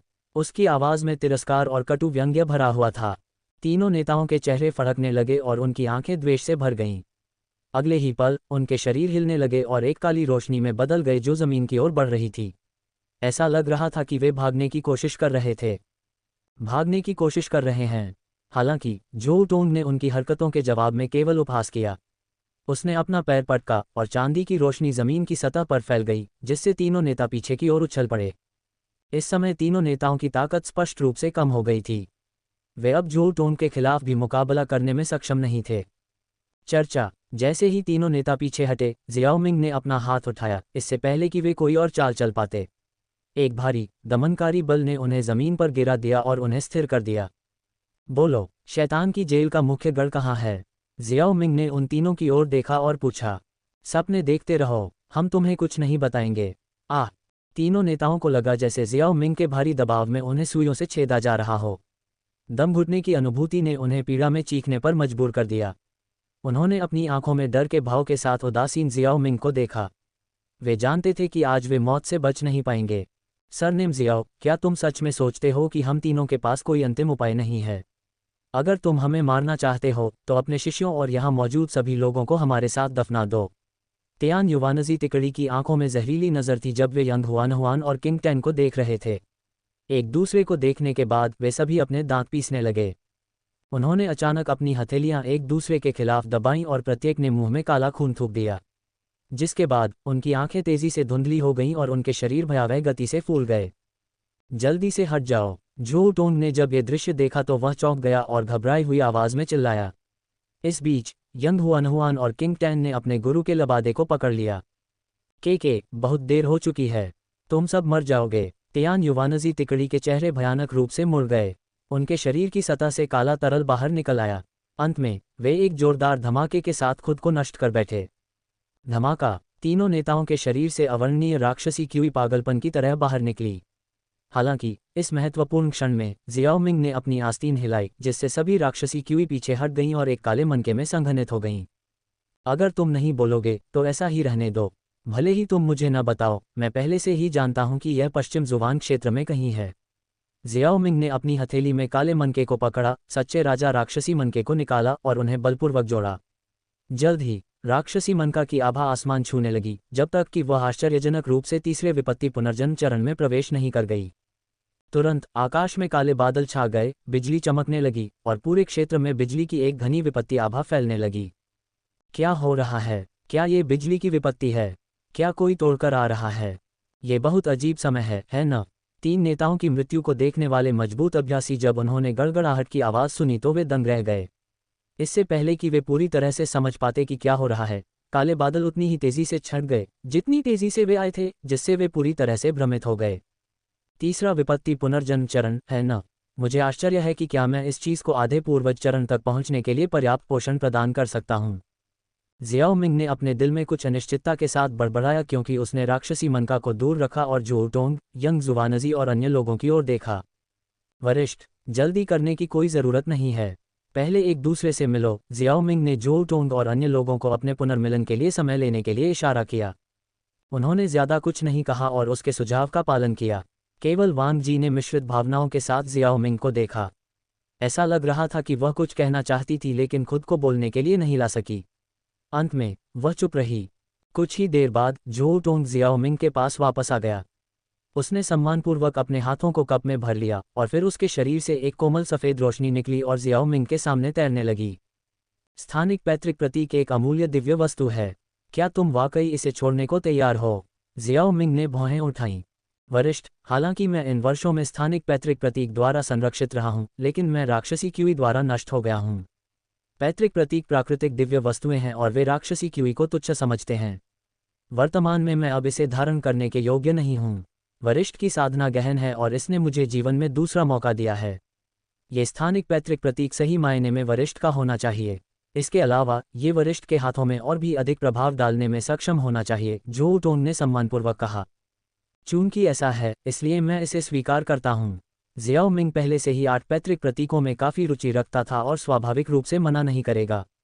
जियाओ मिंग के हाथ में चांदी की रोशनी का एक समूह था और ऊर्जा की तरंगों के साथ स्थानिक पैतृक प्रतीक आसानी से और धीरे धीरे बिना किसी उपद्रव के उसके शरीर में विलीन हो गया। स्थानिक पैतृक प्रतीक के एकीकरण के साथ जियाओ मिंग को अंतरिक्ष की एक अलग समझ प्राप्त हुई, कुछ ऐसा जिसे उसे आगे अध्ययन करना होगा। यिमो जनजाति फिर से बढ़ रही है और महान विश्व आपदा खुद को दोहराने वाली है। युआन गेट ने उन राक्षसों के साथ इस पूर्वी जुवान क्षेत्र में तबाही मचाने की साजिश रची। हालांकि मैंने उन्हें मिटा दिया है, फिर भी कुछ यिमो अवशेष परेशानी पैदा कर सकते हैं। जियाओ मिंग के शब्दों ने पूर्वी जुवान क्षेत्र के लोगों के बीच बहुत तनाव पैदा कर दिया। उनमें से प्रत्येक सोच रहा था कि आगे क्या करना है। उन्होंने अभी अभी यिमो की जबरदस्त ताकत देखी थी। जियाओ मिंग के सामने प्रतिरोध की कमी के बावजूद जिस यिमो को अंततः नष्ट कर दिया गया, वह ऐसा दुश्मन नहीं था जिसका वे अकेले सामना कर सकते थे। ऐसी स्थिति में इस वरिष्ठ की जान को पकड़ना निस्संदेह एक बुद्धिमानी भरा विकल्प था, जिसने अभी अभी यिमो के खतरे को हल किया था। अध्याय 585 रहस्यमय आत्मा द्वीप। कृपया हमें समझाएं, वरिष्ठ। जब वांग जी ने युआन गेट में घुसपैठ की थी, तब की तुलना में इस समय युआन गेट के चारों ओर अधिक दुर्जय व्यक्ति एकत्रित थे। अन्य सुपर संप्रदायों के संप्रदाय नेता सीधे अंतरिक्ष को चीरते हुए इस स्थान पर पहुंचे थे। उनकी आवाज़ें एक साथ उठीं, जिससे एक शानदार दृश्य बन गया। पूर्वी जुबान क्षेत्र चुपचाप नहीं बैठ सकता और यिमों को अनियंत्रित रूप से चलने नहीं दे सकता। हमें यिमों और छाया में छिपे उनके साथियों की जांच करने का हर संभव प्रयास करना चाहिए। संप्रदाय नेता यंग जुवानजी, मैं प्रस्ताव करता हूं कि आपका दाओ संप्रदाय अन्य महान और साधारण सुपर संप्रदायों के सहयोग से इस मामले में नेतृत्व करे। ये कैसा लगता है? जियाओ मिंग ने यंग जुवानजी और शेष 6 महान सुपर संप्रदायों के नेताओं को देखते हुए बात की, जो कुछ समय पहले ही आए थे। युआन गेट के पतन के साथ ये संप्रदाय पूर्वी जुबान क्षेत्र के नेता बन गए और वे क्षेत्र में विभिन्न गुटों को नियंत्रित करने और संगठित करने में सबसे अधिक सक्षम थे। युआन गेट की घटना का प्रभाव छोटा नहीं है। पूर्वी जुबान क्षेत्र के संप्रदायों के लिए गठबंधन बनाना वास्तव में आवश्यक है। दाओ संप्रदाय हमेशा युआन गेट जैसे अंधेरे गुटों के साथ विवाद में रहा है। ये पूर्वी जुबान क्षेत्र के सभी संप्रदायों के लिए एक रोल मॉडल के रूप में कार्य करता है। हमें स्वाभाविक रूप से कोई आपत्ति नहीं है। जैसे ही जियाओ मिंग ने बोलना समाप्त किया, पूर्वी जुबान क्षेत्र के विभिन्न संप्रदायों ने एक के बाद एक अपना समर्थन व्यक्त किया। वास्तव में पूर्वी जुबान क्षेत्र के संप्रदायों में आपसी सहायता का एक लंबे समय से गठबंधन था। हालांकि दाओ संप्रदाय के खिलाफ युआन गेट की कार्रवाइयों के कारण गठबंधन के भीतर का माहौल आदर्श से कम था। विभिन्न संप्रदायों के बीच छोटे मोटे संघर्ष भी हुए। फिर भी अब जब वे एक बड़े संकट का सामना कर रहे थे, तो ये संप्रदाय अपने छोटे मोटे मतभेदों को दूर करने के लिए तैयार थे। युआन गेट के उन्मूलन और दाओ संप्रदाय के प्रतिभाशाली जुओ टोंग द्वारा अपने भौतिक शरीर का पुनर्निर्माण करने और अन्य संप्रदायों से आगे निकलकर ताकत के साथ वापस आने के बाद दाओ संप्रदाय के लिए पूर्वी जुबान क्षेत्र के नेता के रूप में युआन गेट की जगह लेना स्वीकार्य था। इसके अलावा ये देखते हुए कि यह वरिष्ठ यंग हुआन का गुरु था, यंग जुवानजी की प्यारी बेटी, दोनों पक्षों के बीच संबंध और भी घनिष्ठ थे। दाओ संप्रदाय शायद इस शक्तिशाली वरिष्ठ की जांघों से चिपके हुए होंगे, इसलिए वे उनका विरोध कैसे कर सकते थे। आप सभी आपस में पूर्वी जुबान क्षेत्र के मामलों पर चर्चा कर सकते हैं। जियाओ मिंग ने विभिन्न गुटों के नेताओं पर नजर डाली और फिर अपनी नजर हटा ली। उसका पूर्वी जुबान क्षेत्र की शक्ति गतिशीलता में हस्तक्षेप करने का कोई इरादा नहीं था। एक तरफ वह एक बाहरी व्यक्ति था। एक शक्तिशाली ड्रैगन को स्थानीय सांपों पर अत्याचार नहीं करना चाहिए। इसके अलावा इस स्तर पर उसके लिए तियान जुबान महाद्वीप में अपनी सेना स्थापित करना बहुत कम काम का था। आखिरकार उसने लंबे समय तक तियान जुबान महाद्वीप में रहने की योजना नहीं बनाई थी। गठबंधन बनाने का उसका प्रस्ताव मुख्य रूप से आम लोगों को लाभ पहुंचाने के उद्देश्य से था। उन्हें उम्मीद नहीं थी कि ये संप्रदाय कोई जबरदस्त प्रगति करेंगे। बोलने के बाद जियाओ मिंग ने अपना हाथ थोड़ा ऊपर उठाया और खाली जगह में एक धुंधली रेखा खींची। एक हल्का चाप दिखाई दिया और हवा में लहराया। ऊर्जा के उतार चढ़ाव ने आसपास के स्थान को विकृत और विकृत कर दिया, जिससे धीरे धीरे फैलने वाली दरार बन गई। अनगिनत दर्शकों की चौकस निगाहों के सामने एक अज्ञात गंतव्य की ओर जाने वाला स्थानिक चैनल उनके सामने खुल गया। चैनल के दूसरी तरफ तेज हवाओं और तेज पानी की आवाज़ें सुनी जा सकती थीं, साथ में नमकीन हवा भी थी। ऐसा लग रहा था कि यह एक विशाल समुद्री क्षेत्र की ओर ले जा रहा है। चलो चलें। जियाओ मिंग के हाथ की एक लहर से लिन किंग टैन और यंग हुआन दोनों के शरीर पर एक शानदार रोशनी छा गई। उसके बाद प्रकाश का एक तीव्र विस्फोट हुआ और स्थानिक चैनल दृष्टि से गायब हो गया। साथ ही जियाओ मिंग और उनके 2 शिष्य भी दृश्य से गायब हो गए।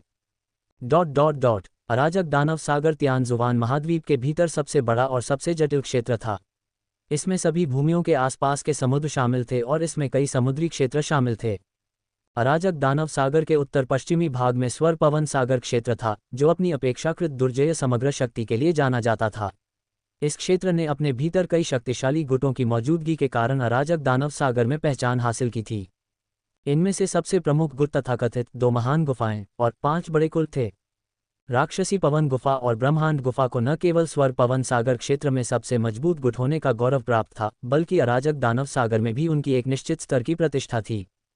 इन 2 महान गुफाओं के नेता सच्चे संसार चरण के अभ्यासी थे, जिन्हें पूर्वी जुबान क्षेत्र में 7 महान सुपर संप्रदायों के स्तर पर स्थान दिया गया था और तियान जुबान महाद्वीप में एक महत्वपूर्ण स्थान रखते थे। इन गुफाओं के अलावा 5 बड़े कुल थे। इनमें से प्रत्येक कुल का इतिहास बहुत लंबा था। वे वेई कबीले, गो कबीले, सू कबीले, सोन कबीले और शेंटू कबीले थे। ये 5 बड़े कुल स्वर पवन सागर क्षेत्र के भीतर काफी प्रसिद्ध गुट थे, जिनके सबसे मजबूत सदस्यों के पास गहन मृत्यु चरण की साधना थी। हालांकि अराजक दानव सागर वास्तव में अराजकता का स्थान था और 2 गुफाओं और 5 बड़े कुलों से परे सभी आकार और शक्तियों के कई गुट थे। भले ही उनमें से कुछ 5 कुलों जितने प्रसिद्ध नहीं थे, लेकिन उनकी ताकत को कम करके नहीं आंका जाना चाहिए। अल्पविराम। रहस्यमयी आत्मा द्वीप स्वर पवन सागर क्षेत्र के भीतर स्थित था। यह एक ऐसा द्वीप था जो मूल रूप से प्रसिद्ध नहीं था। जैसे ही डूबता हुआ सूरज आकाश में आधे रास्ते पर लटका, द्वीप पर एक गर्म गोधूली चमक बिखेरते हुए ये सुखद किरणों में डूबा हुआ लग रहा था। द्वीप की गहराई से राक्षसी जानवरों की कभी कभी गहरी दहाड़ें पूरे क्षेत्र में गूंजती थीं। रहस्यमयी आत्मा पर्वत। रहस्यमय आत्मा द्वीप पर सबसे ऊंची चोटी थी। यह बादलों को भेदते हुए कई हजार मीटर की ऊंचाई तक पहुंच गया। धुंध ने पहाड़ की कमर को ढांक लिया, जिससे कोई भी इसे देखने की कोशिश नहीं कर रहा था। Swoosh swoosh. इस समय दो सुंदर आकृतियां अपने पैरों की नोक से पेड़ की शाखाओं को धक्का देती हैं, परिणामी बल का उपयोग करके आगे बढ़ती हैं और घने जंगल में घुस जाती हैं। पहली चीज जो उनकी आंखों के सामने आई वह थी जीवन शक्ति से भरी हरी भरी हरियाली। उस हरियाली से परे एक असामान्य रूप से बड़ी झील थी जो लगभग 300 मीटर बड़ी थी, जिसका पानी सूरज की रोशनी में चमक रहा था। एक हल्की हवा के झोंके ने इसकी शांत सतह पर लहरों को नाचने के लिए प्रेरित किया। वाह, आखिरकार रहस्यमय आत्मा पर्वत का सबसे गहरा हिस्सा।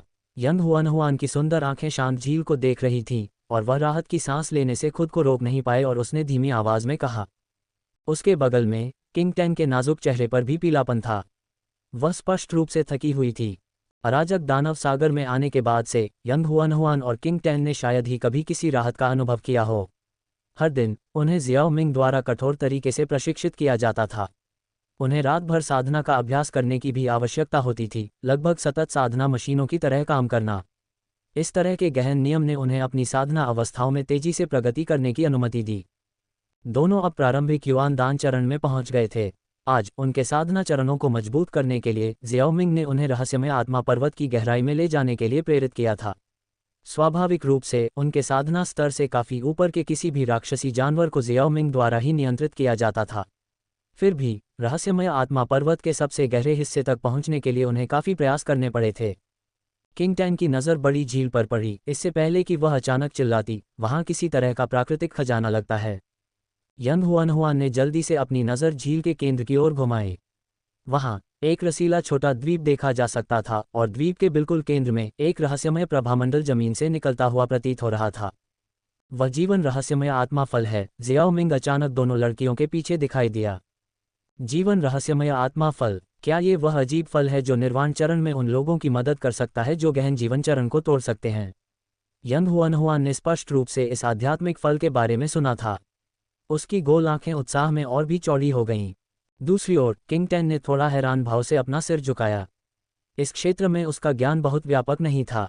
बिल्कुल यही है, जीवन रहस्यमय आत्मा फल केवल तभी दिखाई देगा जब सूर्य और चंद्रमा संरेखित होंगे। वह समय लगभग आ गया है, जियाओ मिंग ने कहा, क्योंकि उसने धीरे धीरे डूबते सूरज को देखा। अध्याय 586 झील में प्रवेश। जबकि आकाश में सूर्य धीरे धीरे नीचे उतर रहा था, चांद धीरे धीरे आकाश के दूसरी ओर सतह पर आने लगा। भनभनाहट। जिस क्षण सूर्य और चांद दोनों दिखाई दिए, लड़कियां महसूस कर सकती थीं कि रहस्यमय आत्मा पर्वत की गहराई में युआन शक्ति अचानक हिंसक रूप से बढ़ने लगी। शांत झील पर लहरों के बनने से भूमि थोड़ी कांप उठी। झील के बीच में छोटे से द्वीप से लगातार एक चमकदार चमक निकल रही थी। जीवन रहस्यमय आत्मा फल प्रकट होने वाला है। यंग हुआनहुआन ने इस दृश्य को देखते हुए एक शांत और उत्साहित आवाज में कहा। ऐसी वस्तु निश्चित रूप से ऐसी चीज नहीं थी जिसकी उनके गुरु को जरूरत होगी, इसलिए इसका उपयोग निश्चित रूप से उनके और किंग टैन द्वारा किया जाएगा। गड़गड़ाहट। झील के बीच में स्थित द्वीप और भी अधिक तीव्रता से हिलने लगा, जबकि भूमि से निकलने वाली रोशनी और भी तेज हो गई। आखिरकार पूरे द्वीप में दरारें फैलने लगीं।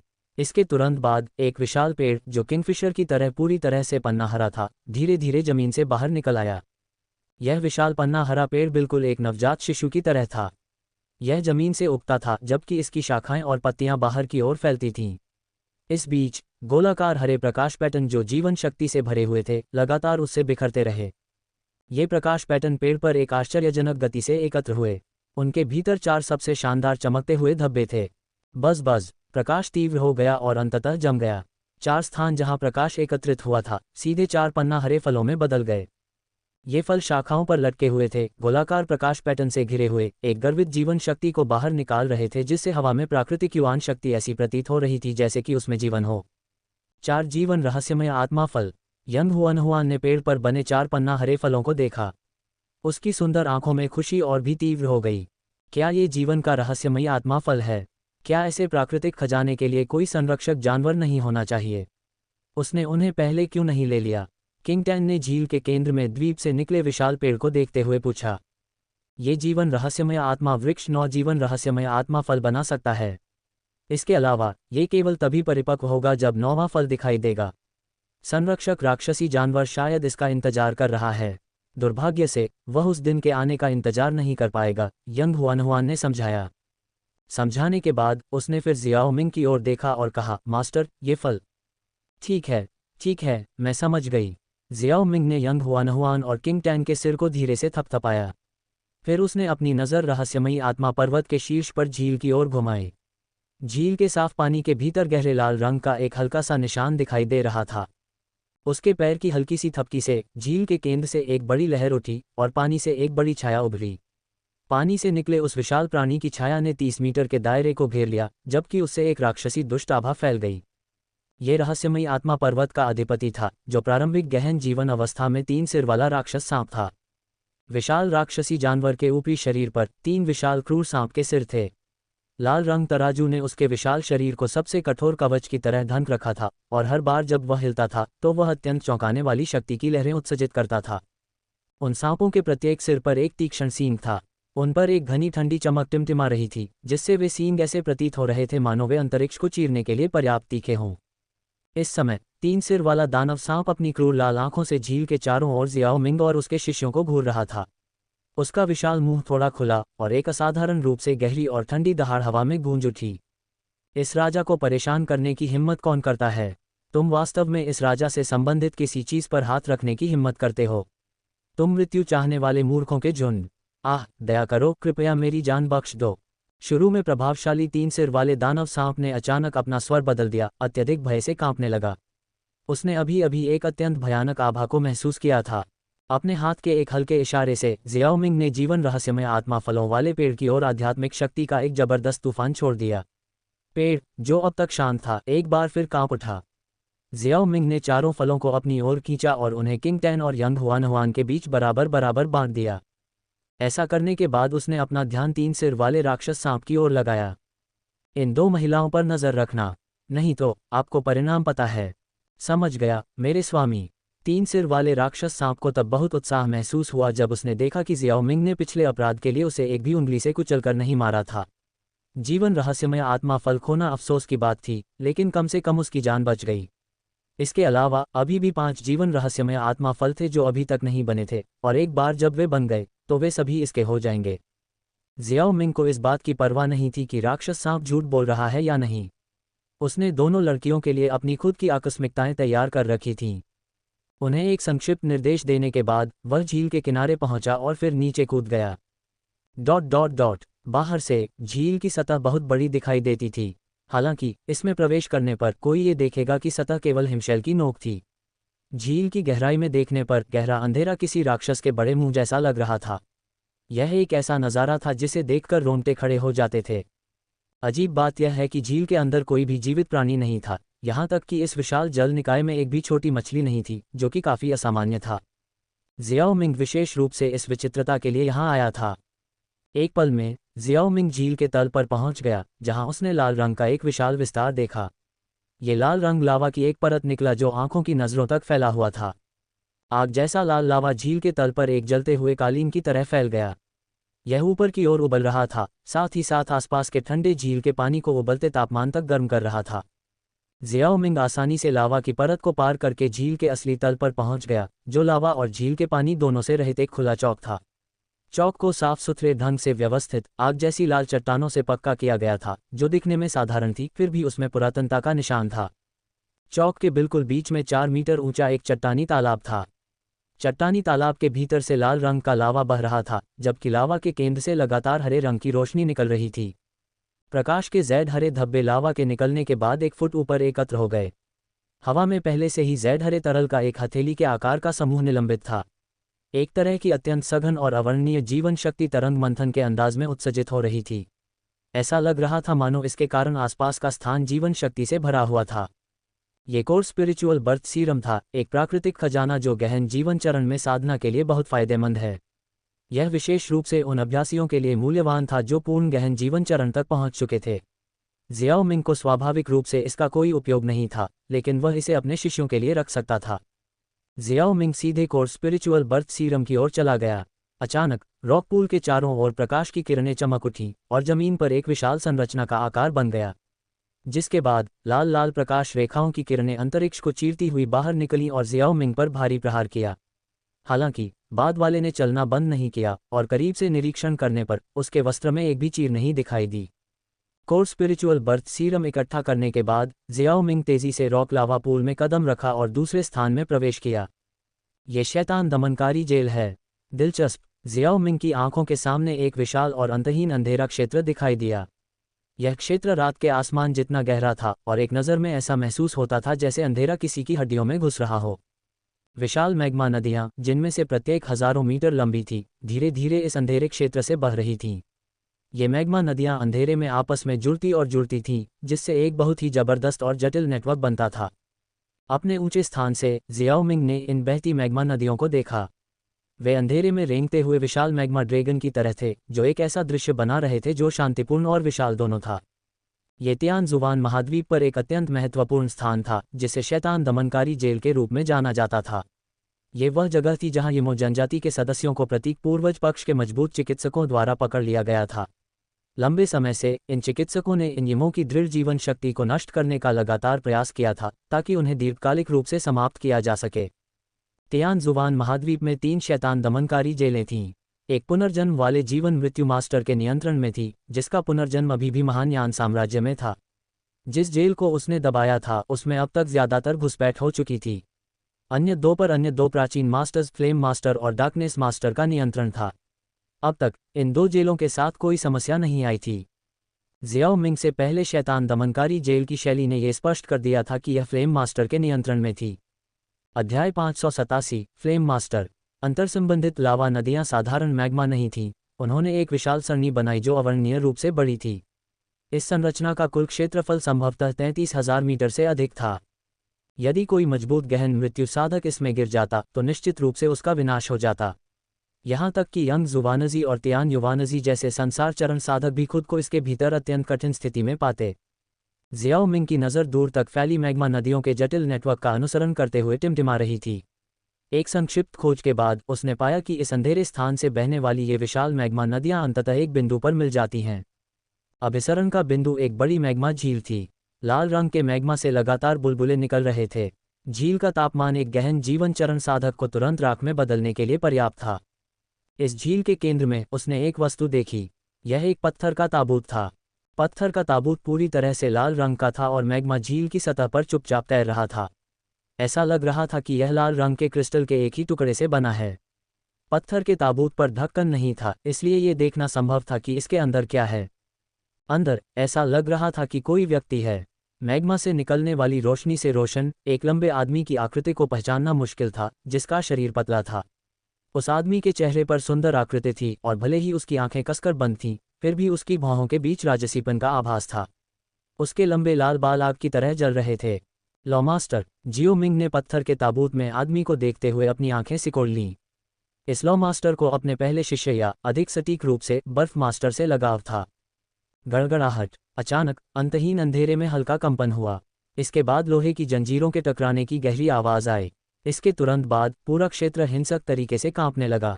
दहाड़। अचानक अंधेरे की गहराई से एक चुभने वाली, आत्मा को कुचलने वाली चीख गूंजी। उसके बाद जंजीरों की आवाज तेज हो गई। काला अंधेरा बेतहाशा हिलता हुआ दिखाई दे रहा था, जब एक विशाल काला हाथ, लगभग 3000 मीटर आकार का, अंधेरे को चीरता हुआ और मैग्मा संरचना के केंद्र में पत्थर के ताबूत को पकड़ लेता था। धमाका। विशाल लावा संरचना अचानक एक जोरदार धमाके के साथ विद्रोह कर गई। जिस क्षण विशाल काले हाथ ने लावा झील को छुआ, लावा नदियां 300 मीटर की लावा लहर के रूप में उछलीं। शोर एक विशाल लावा ड्रैगन की तरह था और इसने पूरे क्षेत्र को हिला दिया जब तक कि यह लगातार कांपने न लगे। छप। लावा के तेज गति से नीचे बहने पर एक राक्षसी लाल रोशनी निकली।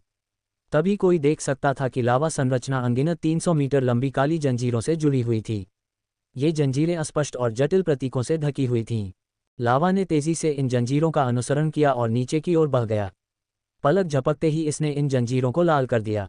जैसे जैसे लावा बहता गया, कोई आखिरकार देख सकता था कि ये विशाल जंजीरें वास्तव में इस विशाल काले हाथ को बांध रही थीं।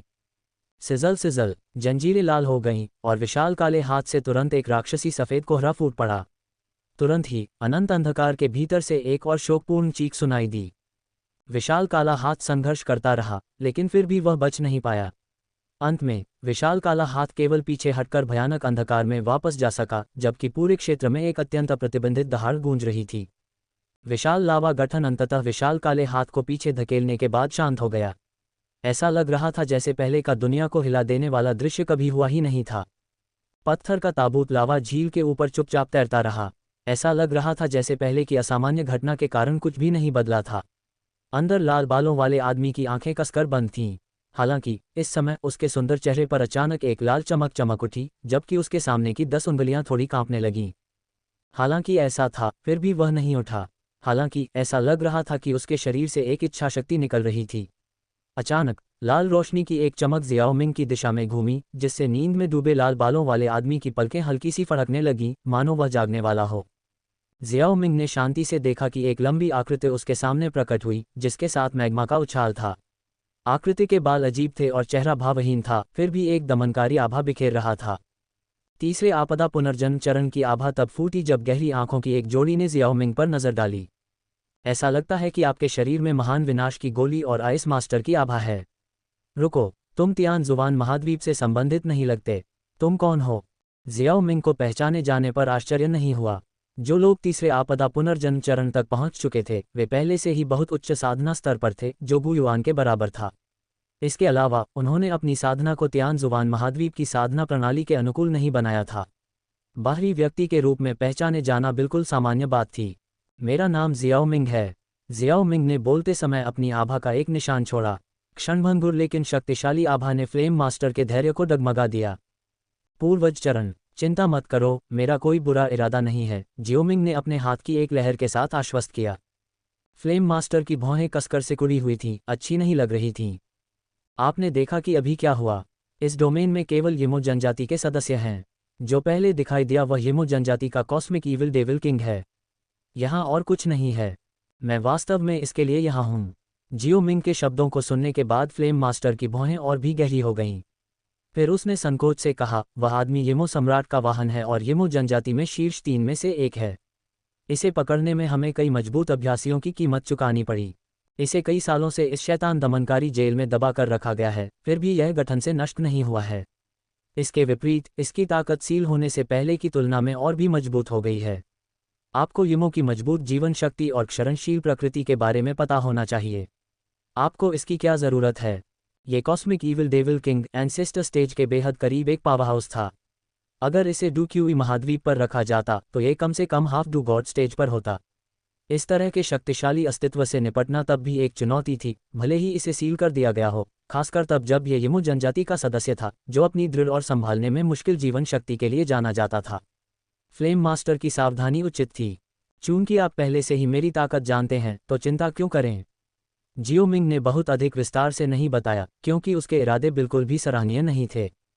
फ्लेम मास्टर की नज़र बदल गई, लेकिन उसने कोई हरकत नहीं की, इसके बजाय वह और अधिक सतर्क हो गया। जब जियाओ मिंग ने उसकी प्रतिक्रिया देखी तो वह कुछ हद तक अवाक रह गया। उसकी ताकत के साथ कॉस्मिक ईविल डेविल किंग को जबरन ले जाना बहुत मुश्किल नहीं होगा। हालांकि अगर फ्लेम मास्टर ने सख्त विरोध किया और परिणामस्वरूप उसकी ओर से एक भी गलती हुई, तो स्थिति कुछ हद तक मुश्किल हो सकती थी। वीरानी, तुम बाहर आकर अपने पुराने दोस्त से बात क्यों नहीं करते?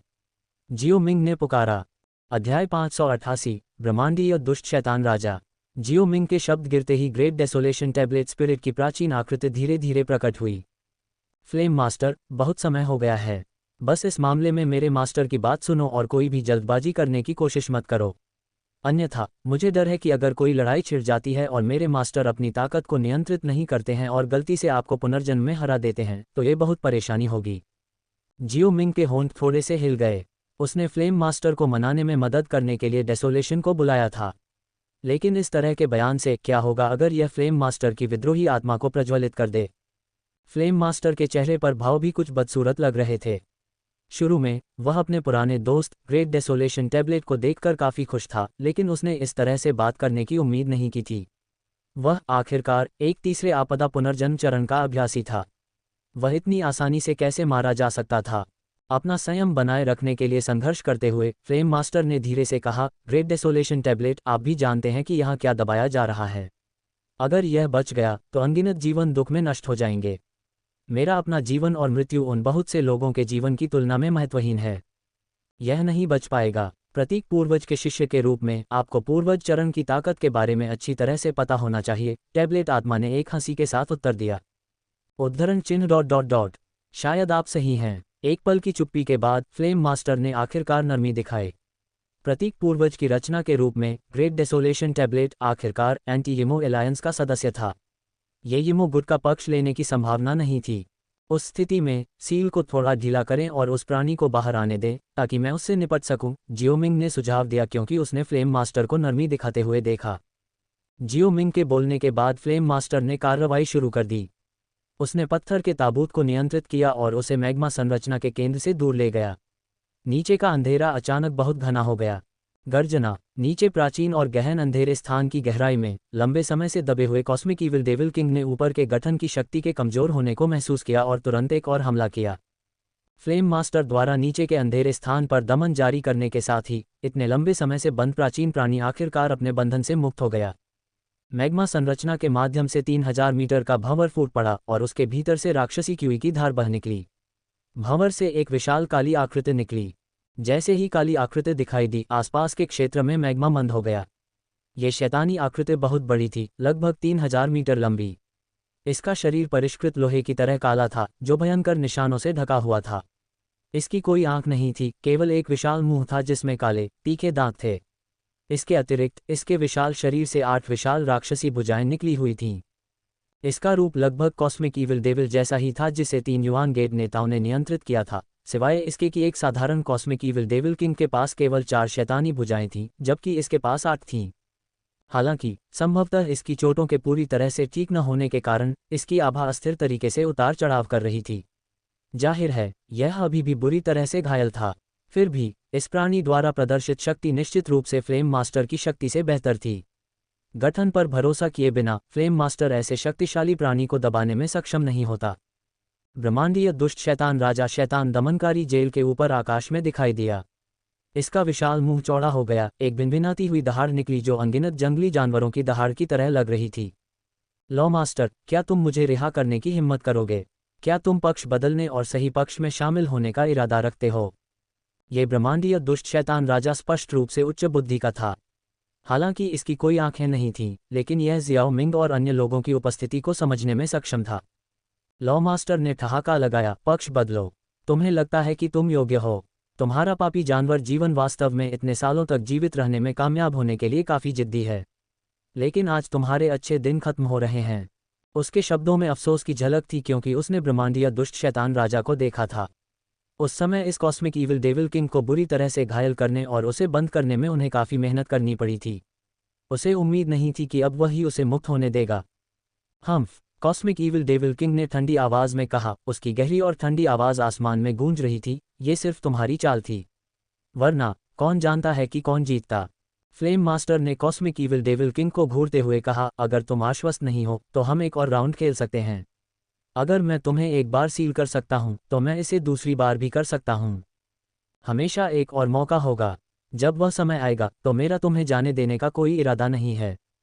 कॉस्मिक ईविल डेविल किंग ने अपनी पूंछ हिलाई और जाने वाला था। हालांकि वर्तमान में उसे ताकत में थोड़ा फायदा था, लेकिन वह अभी अभी दमन से बच निकला था और अभी तक अपनी ताकत पूरी तरह से हासिल नहीं कर पाया था। अगर वे अभी लड़ते तो विजेता का निर्धारण करना मुश्किल होता। इसलिए ये कदम उठाने का सही समय नहीं था। तुम आज नहीं जाओगे। जियाओ मिंग ने अपना सिर हिलाया और बोला। कॉस्मिक ईविल डेविल किंग ने अचानक अपना सिर घुमाया और ये शब्द बोले। उसकी काली काली आंखें इस अपरिचित आकृति को देख रही थीं। तुम कौन हो? कॉस्मिक ईविल डेविल किंग की आवाज़ सावधानी से भरी हुई थी। कैद से मुक्त होने के बाद फ्लेम मास्टर के साथ युद्ध में शामिल न होने के अपने फैसले से ये स्पष्ट था कि यह एक सतर्क प्राणी था। अब एक रहस्यमय व्यक्ति के अचानक प्रकट होने के साथ इसका सतर्क रहना स्वाभाविक था। जियाओ मिंग ने भी इस कॉस्मिक ईविल डेविल किंग पर एक नज़र डाली जो अपनी राक्षसी क्यूई को पुनः प्राप्त करते हुए समय बनाने की कोशिश कर रहा था, और मुस्कुराते हुए कहा, बस एक साधारण राहगीर जिसने तियानजुवान महाद्वीप पर एक फाइंड कबीले की उपस्थिति की खोज की और जांच करने के बारे में सोचा। आखिरकार भविष्य में महान हजार दुनिया में जाने पर ऐसे प्राणियों का सामना करना पड़ता है। आप दूसरे निचले तल से हैं। ब्रह्मांडीय दुष्ट शैतान राजा ये सुनकर थोड़ा शांत हुआ कि जियाओ मिंग सिर्फ दूसरे निचले तल से है। लेकिन फिर उसने फिर से सूंघ कर देखा और कुछ और महसूस किया। नहीं, ऐसा लगता है कि तुम पर किसी दूसरे शैतान कबीले की आभा है। हालांकि यह बहुत फीकी है, फिर भी मैं इसे सूंघ सकता हूँ। ये टुनलिंग कबीले से है। एक सवारी होने के योग्य, तुम्हारी सूंघने की शक्ति वाकई बहुत तेज है। जियाओ मिंग, जो आगे बढ़ने और सम्राट फ्लेम को बुलाने वाला था, कुछ हद तक हैरान था। टुनलिंग कबीले की आभा बहुत पहले से ही निहिलिटी डिवोरिंग फ्लेम के साथ मिल चुकी थी। उसने इसे हटाया नहीं था क्योंकि उसे लगा कि यह इस कबीले की अनूठी विशेषताओं के कारण उपयोगी हो सकती है। हालांकि यह आभा बहुत ही फीकी थी। उसे उम्मीद नहीं थी कि यह कॉस्मिक ईविल डेविल किंग इसे पहचान पाएगा। टुनलिंग कबीले और आपके यिमो जनजाति के बीच क्या संबंध है? जियाओ मिंग का सवाल अनुत्तरित रह गया क्योंकि आकाश अचानक राक्षसी क्यूई के एक विशाल भंवर में घिर गया। भंवर के घूमने के बीच कॉस्मिक ईविल डेविल किंग बिजली की गति से उसमें गोता लगाता है। ओह, ऐसा लगता है कि उसने कुछ महसूस किया है। जियाओ मिंग ने एक भान उठाए। वह दुष्ट जानवर भागने वाला है। फ्लेम मास्टर ने चिल्लाते हुए जियाओ मिंग से जल्दी से कार्य करने का आग्रह किया क्योंकि उसने अभी तक कोई कदम नहीं उठाया था। टस टस, चिंता मत करो, ये बच नहीं पाएगा, जियो मिंग ने आश्वस्त किया और फिर अपने दाहिने हाथ को जकड़ लिया। गड़गड़ाहट, पूरा शैतान दमनकारी कारागार तीव्र स्थानिक उतार चढ़ाव के साथ हिल गया, जिसका असर बाहरी दुनिया पर भी पड़ा। रहस्यमय आत्मा पर्वत की चोटी पर हवा गरज रही थी और बादल छा गए, जिससे आकाश घने काले बादलों से भर गया। आकाश में बिजली की अनगिनत चमक चमक उठी। यंग हुआन और किंग टैन, जो बाहर इंतजार कर रहे थे, ने आकाश की ओर देखा। इस समय उनकी नाजुक भौहों में हल्का सा झुर्रियां थीं। वरिष्ठ बहन, क्या हो रहा है? आकाश में भयानक परिवर्तन देखकर किंग टैन ने अपनी अधिक जानकार वरिष्ठ बहन से नर्म आवाज में पूछा। मुझे भी यकीन नहीं है। ये कुछ ऐसा हो सकता है जो हमारे गुरु कर रहे हैं। चिंता मत करो, हमारे गुरु बहुत शक्तिशाली हैं। नन, अध्याय 589, टुनलिंग कबीले की उत्पत्ति। रहस्यमय आत्मा द्वीप पर शैतान दमनकारी जेल के भीतर जियाओ मिंग ने धीरे धीरे अपना हाथ वापस खींच लिया। 8 राक्षसी भुजाओं वाले एक राक्षसी प्राणी की एक धुंधली छाया काले राक्षसी क्यूई के ढेर में देखी जा सकती थी। एक बार विशाल कॉस्मिक ईविल डेविल किंग अब आत्मा जानवर के एक कण में सिमट गया था जिसे मिटाया नहीं गया था। कॉस्मिक ईविल डेविल किंग, आपके पास कुछ क्षमताएं हैं, लेकिन मुझसे बचने की कोशिश करना, यह अभी भी इच्छाधारी सोच है। पुनर्जन्म चरण के पावरहाउस को मारना पूरी तरह से इस बात पर निर्भर करता था कि जियाओ मिंग कितनी तेजी से खत्म करना चाहता था। दुर्भाग्य से कॉस्मिक ईविल डेविल किंग के लिए वह इस समय इसके साथ खेलने में दिलचस्पी नहीं रखता था। इस प्रकार भले ही कॉस्मिक ईविल डेविल किंग एक निश्चित दूरी तक भागने में कामयाब रहा था, फिर भी इसे एक तेज और निर्णायक तरीके से मार दिया गया। जियाओ मिंग ने अपने हाथ में आत्मा जानवर को देखा और कहा, अब मुझे बताओ, टुनलिंग कबीले और तुम्हारे शैतान कबीले के बीच क्या संबंध है? Cosmic evil devil king Xiao Ming की हथेली में घूम गया। उसने भागने की कोशिश की लेकिन पाया कि यह असंभव था। अंत में उसने बस ठंडी सांस ली, स्पष्ट रूप से जवाब देने के लिए तैयार नहीं था। जियाओ मिंग के होठों पर एक मुस्कान आ गई। मैं तुम्हारी जिद की प्रशंसा करता हूँ। फुफकार, बहुरंगी लपटें उठीं और कॉस्मिक ईविल डेविल किंग को घेर लिया। अत्यधिक गर्मी ने उसे घेर लिया और ऐसा लग रहा था कि प्राणी द्वारा उत्सर्जित काली क्यूई वाष्पीकृत हो गई है, जिससे वह पीड़ा की तीखी चीखें निकाल रहा है। अल्पविराम। जियाओ मिंग आखिरकार बहुत देर बाद रुका। क्या तुम अब बात करने जा रहे हो? जियाओ मिंग ने जवाब का इंतजार किए बिना कॉस्मिक ईविल डेविल किंग की आत्मा को जलाना जारी रखा। इस हरकत से दूसरी तरफ मौजूद फ्लेम मास्टर को अपने सिर में सुन्नापन महसूस हुआ। वह महसूस कर सकता था कि जियाओ मिंग के हाथों में लपटें कितनी भयानक थीं। बस एक नज़र से उसे लगा कि उसकी आत्मा जल रही है। खुद आग से खेलने में माहिर होने के कारण वह महसूस कर सकता था कि ये लपटें आत्माओं के खिलाफ असाधारण रूप से प्रभावी होनी चाहिए। 3 बार जलने के बाद ही आखिरकार जियाओ मिंग रुका। अब बात करने के लिए तैयार हो? मुझे जलाना बंद करो, मैं तुम्हें बताता हूँ।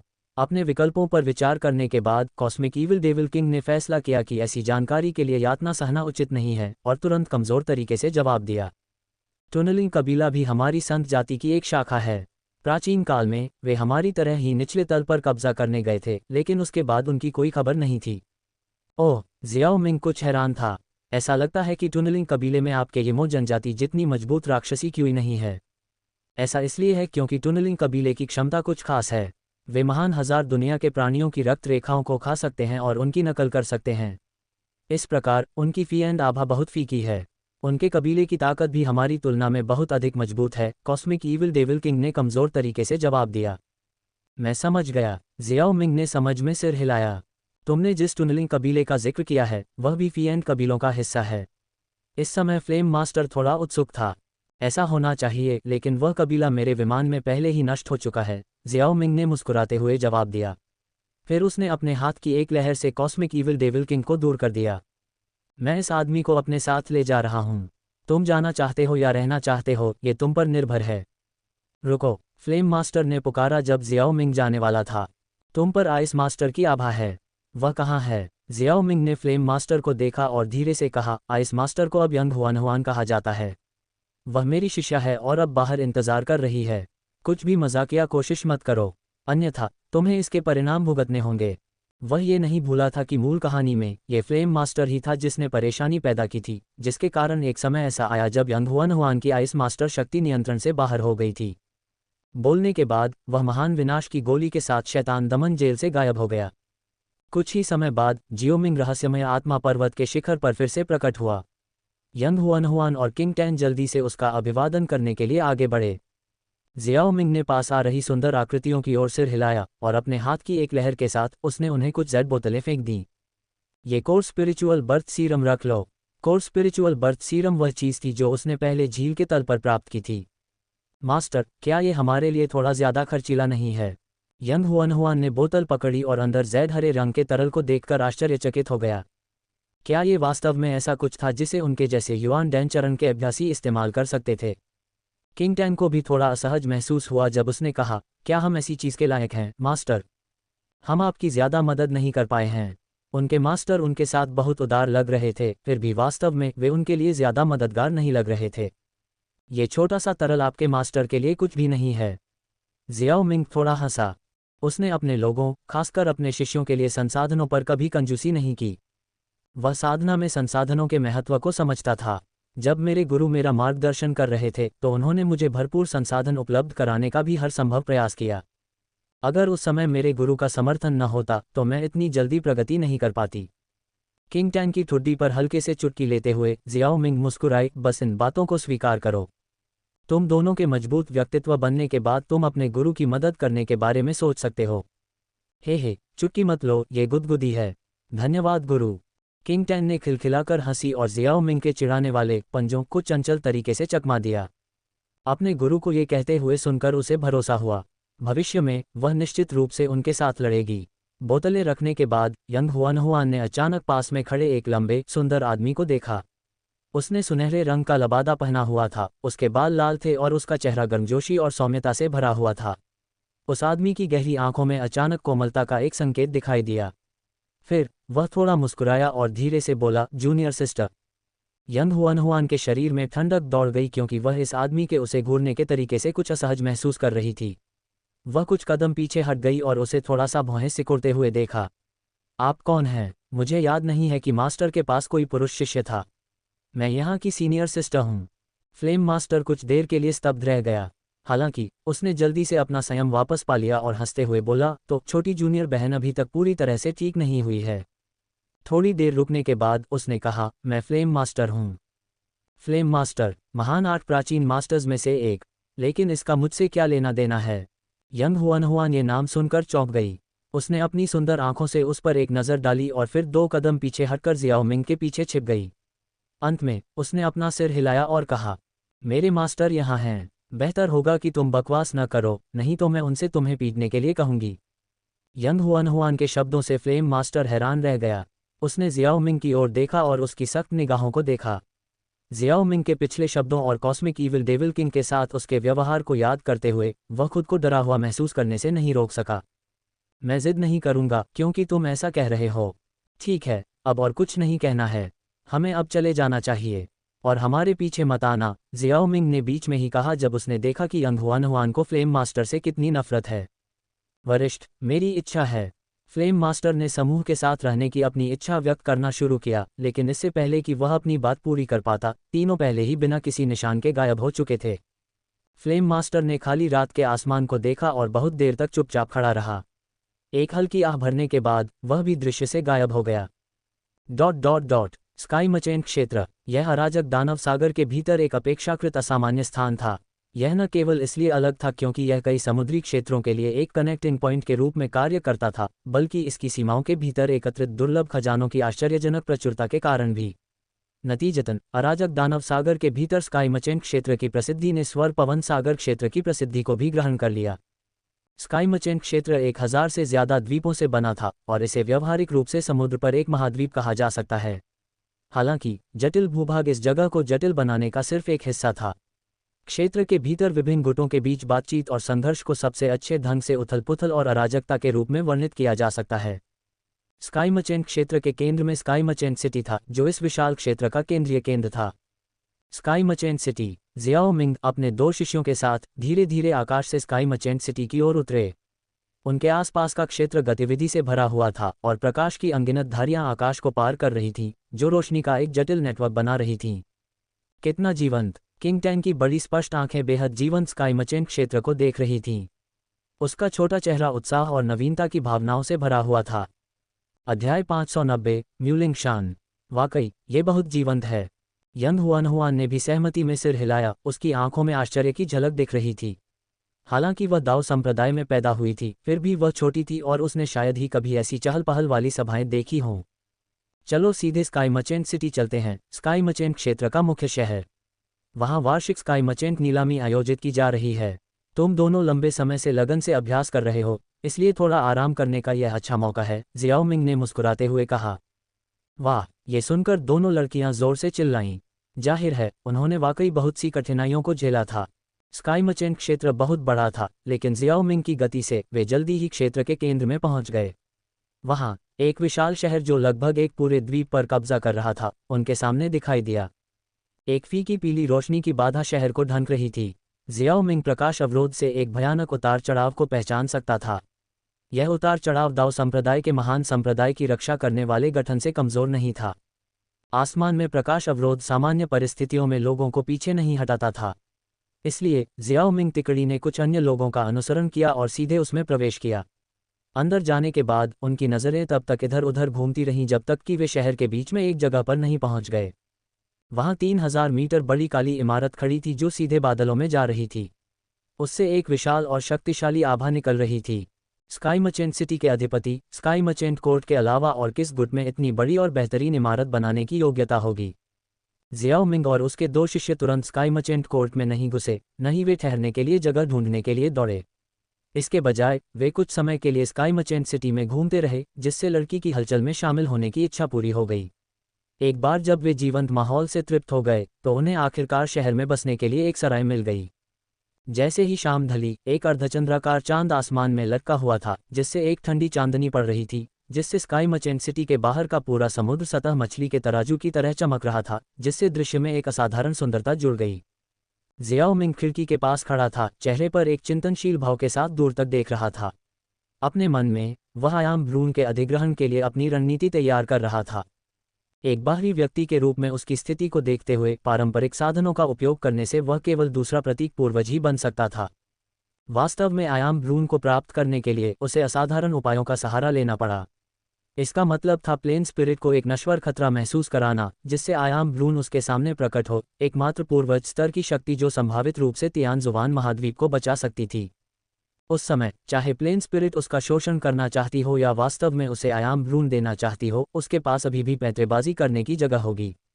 यदि वह प्लेन स्पिरिट से नहीं मिल पाता, तो आयाम भ्रूण को प्राप्त करना वास्तव में कठिन होता। वह छोटी सी चीज छिपने में बहुत अच्छी थी। उसकी वर्तमान रणनीति में यमों को एक साधन के रूप में इकट्ठा करना शामिल था, ताकि ऐसी स्थिति पैदा की जा सके जो प्लेन स्पिरिट को खुद को प्रकट करने के लिए मजबूर करे। जहां तक इस बात का सवाल है कि उसने इस तरह का संकट पैदा करने के लिए यमो सम्राट की मुहर को सीधे क्यों नहीं तोड़ा, तो इसका कारण ये था कि यमो सम्राट एक पूरी तरह से बेकाबू कारक था जो आसानी से नियंत्रण से बाहर हो सकता था और व्यापक तबाही का कारण बन सकता था। मुझे उम्मीद है कि समय आने पर यह प्लेन स्पिरिट सहयोग करेगी, जियाओ मिंग ने सोचा और फिर अपनी कल्पना से बाहर आकर खिड़की के बाहर हरी भरी शाखाओं पर नजर डाली। छोटी लड़की, क्या तुमने अभी तक देखने का मन नहीं किया है? सरसराहट। जैसे ही उसने ये कहा, एक छोटा सा सिर हरे भरे पत्तों से बाहर झांका। चारों ओर एक त्वरित नजर डालने के बाद वह सीधे जियाओ मिंग के कमरे में कूद गया। जियाओ मिंग ने पलटकर देखा कि एक हरे कपड़े पहने छोटी लड़की लगभग 1 मीटर दूर खड़ी थी। उसकी बड़ी चमकदार आंखें उस पर टिकी हुई थीं। लड़की काफी छोटी लग रही थी, फिर भी वह बेहद प्यारी थी। उसकी नाजुक विशेषताएं चीनी मिट्टी की गुड़िया जैसी थीं। उसके बाल 2 चोटी में बंधे हुए थे, जिससे वह और भी प्यारी लग रही थी। अगर कुछ महिलाएं ऐसी छोटी लड़की को देख लेंगी तो संभावना है कि वे उसे बेतहाशा दुलारेंगी और उसके साथ खिलवाड़ करेंगी। हालांकि जियाओ मिंग ने ऐसा नहीं सोचा। इसके बजाय उसने उसकी जांच की, जैसे कि कुछ पुष्टि करना हो। गुड़गुड़ाहट। अचानक लड़की के पेट से एक गड़गड़ाहट की आवाज़ निकली, जिससे जियाओ मिंग ने अपनी जांच रोक दी। क्या तुम्हें भूख लगी है? हाँ, हरे कपड़े वाली लड़की ने बिना किसी हिचकिचाहट के सिर हिलाया। उसकी आंखें जियाओ मिंग को घूरते हुए विनती कर रही थीं। तुम आमतौर पर बाहर जाते समय पैसे नहीं ले जाते हो। मैं भूल गई, लड़की ने ईमानदारी से जवाब दिया। जियाओ मिंग ने धीरे से हंसते हुए कहा, अगर तुम्हें कोई आपत्ति न हो तो मैं तुम्हें भोजन करा दूं। मुझे बिल्कुल भी आपत्ति नहीं है। हरे कपड़े वाली लड़की की आवाज़ बेहद स्पष्ट थी। ये बिल्कुल चांदी की प्लेट में गिरने वाले जैद मोती की तरह थी। हालांकि यह आवाज़ थोड़ी छोटी थी, लेकिन संभावना थी कि बड़े होने पर सिर्फ यही आवाज़ कई पुरुषों के दिलों पर कब्जा कर लेगी। जियाओ मिंग मुस्कुराया और उसे कमरे से बाहर ले गया। फिर किंग टैन और यंग हुआनहुआन के कमरों के दरवाजे खटखटाए। दोनों लड़कियां हरे कपड़े वाली लड़की को देखकर हैरान थीं। हालांकि जियाओ मिंग ने स्थिति को सहजता से समझाया। उन्होंने आगे कोई सवाल नहीं पूछा और सिर्फ जिज्ञासा से नवागंतुक को देखा। जब वे सराय के एक निजी कमरे में पहुंची तो जियाओ मिंग ने कुछ खाने का ऑर्डर दिया और तीनों लड़कियां खाने लगीं। दूसरी ओर उसने एक कप चाय बनाई और उन्हें खाते हुए देखा। उनके विपरीत उसे अब अपने इस साधना स्तर पर भोजन करने की ज़रूरत नहीं थी। किंग टैन और यंग हुआनहुआन ने जल्दी से अपना खाना खत्म कर दिया और सिर्फ छोटी लड़की को अपनी छवि की परवाह किए बिना खाने के लिए छोड़ दिया। ऐसा लग रहा था कि इस हरे कपड़े वाली लड़की को काफ़ी भूख लगी थी। उसने जियाओ मिंग द्वारा ऑर्डर किए गए खाने से भरी पूरी मेज़ खा ली। अंत में वह संतुष्ट होकर वापस बैठ गई और अपने छोटे पेट को थपथपाया। उसने जियाओ मिंग को एक प्यारी सी मुस्कान दी और कहा, धन्यवाद बड़े भाई। उसके मुंह के कोनों पर अभी भी चिकनाई के निशान बचे हुए थे। हालांकि उसकी वह मुस्कान इतनी प्यारी थी कि वह दिल पिघला सकती थी। यहाँ तक कि किंग टैन और यंग हुआनहुआन दोनों महिलाएं उसे बहुत प्यारी लगीं। तुम्हारा नाम क्या है? जियाओ मिंग ने अपना चाय का प्याला नीचे रखा और मुस्कुराते हुए पूछा। मुलिंग शान। हरे कपड़े वाली लड़की ने अपनी एक चोटी खींची। फिर उसने अपनी बड़ी आंखों से जियाओ मिंग की ओर देखा और पूछा, बिग ब्रदर के बारे में क्या? जियाओ मिंग, उसने मुस्कुराते हुए जवाब दिया। इतना साधारण नाम, ये बिग ब्रदर की सुंदर शक्ल से बिल्कुल भी मेल नहीं खाता। बिग ब्रदर सबसे अच्छे दिखने वाले व्यक्ति हैं जिन्हें मैंने कभी देखा है, मुलिंग शान ने एक खुशनुमा मुस्कान के साथ कहा। अपना सिर झुकाते हुए उसने जियाओ मिंग को घूरते हुए कहा, बेशक यही कारण नहीं है कि मैं बिग ब्रदर को घूरती रहती हूँ। बस इतना है कि जब भी मैं बिग ब्रदर को देखती हूँ तो मैं खुद को रोक नहीं पाती। ये वही बात है ना? यंग हुआनहुआन ने थोड़ा भौहें सिकोड़ते हुए कहा। बिल्कुल नहीं। म्यूलिंग शान ने अपना सिर हिलाया और उसकी हरकत के साथ उसकी दो चोटी हिलने लगीं। वैसे भी मैं बस बिग ब्रदर का अनुसरण करने के लिए आकर्षित हुई। मुझे नहीं पता क्यों, लेकिन मुझे बस ऐसा लगता है कि बिग ब्रदर मुझे चोट नहीं पहुंचाएगा। यहाँ तक कि किंग टैन भी इस बिंदु पर खुद को अवाक पाती है। तुम यहाँ क्यों हो? जियाओ मिंग को इसकी बहुत परवाह नहीं थी क्योंकि वह इसका कारण अच्छी तरह से जानता था। उनके सामने यह म्यूलिंग शान वास्तव में जीवन मृत्यु पैतृक प्रतीक था। जीवन मृत्यु पैतृक प्रतीक प्राचीन काल में अपेक्षाकृत देर से प्रकट हुआ। जब ये पहली बार दिखाई दिया तो ये बहुत छोटा और कमजोर था। इसलिए भक्षण करने वाले पैतृक प्रतीक ने इसे अपने शरीर में निगल लिया और इसे ऊर्जा प्रदान की। जीवन मृत्यु पैतृक प्रतीक के बड़े होने के बाद ही इसने भक्षण करने वाले पैतृक प्रतीक को छोड़ा। इस प्रकार जीवन मृत्यु पैतृक प्रतीक का भक्षण करने वाले पैतृक प्रतीक के मालिक के साथ एक विशेष संबंध था। चूंकि भक्षण करने वाला पैतृक प्रतीक अब उसके भीतर था, इसलिए उसके प्रति म्यूलिंग शान की अकथनीय भावनाओं का कारण काफी स्पष्ट था।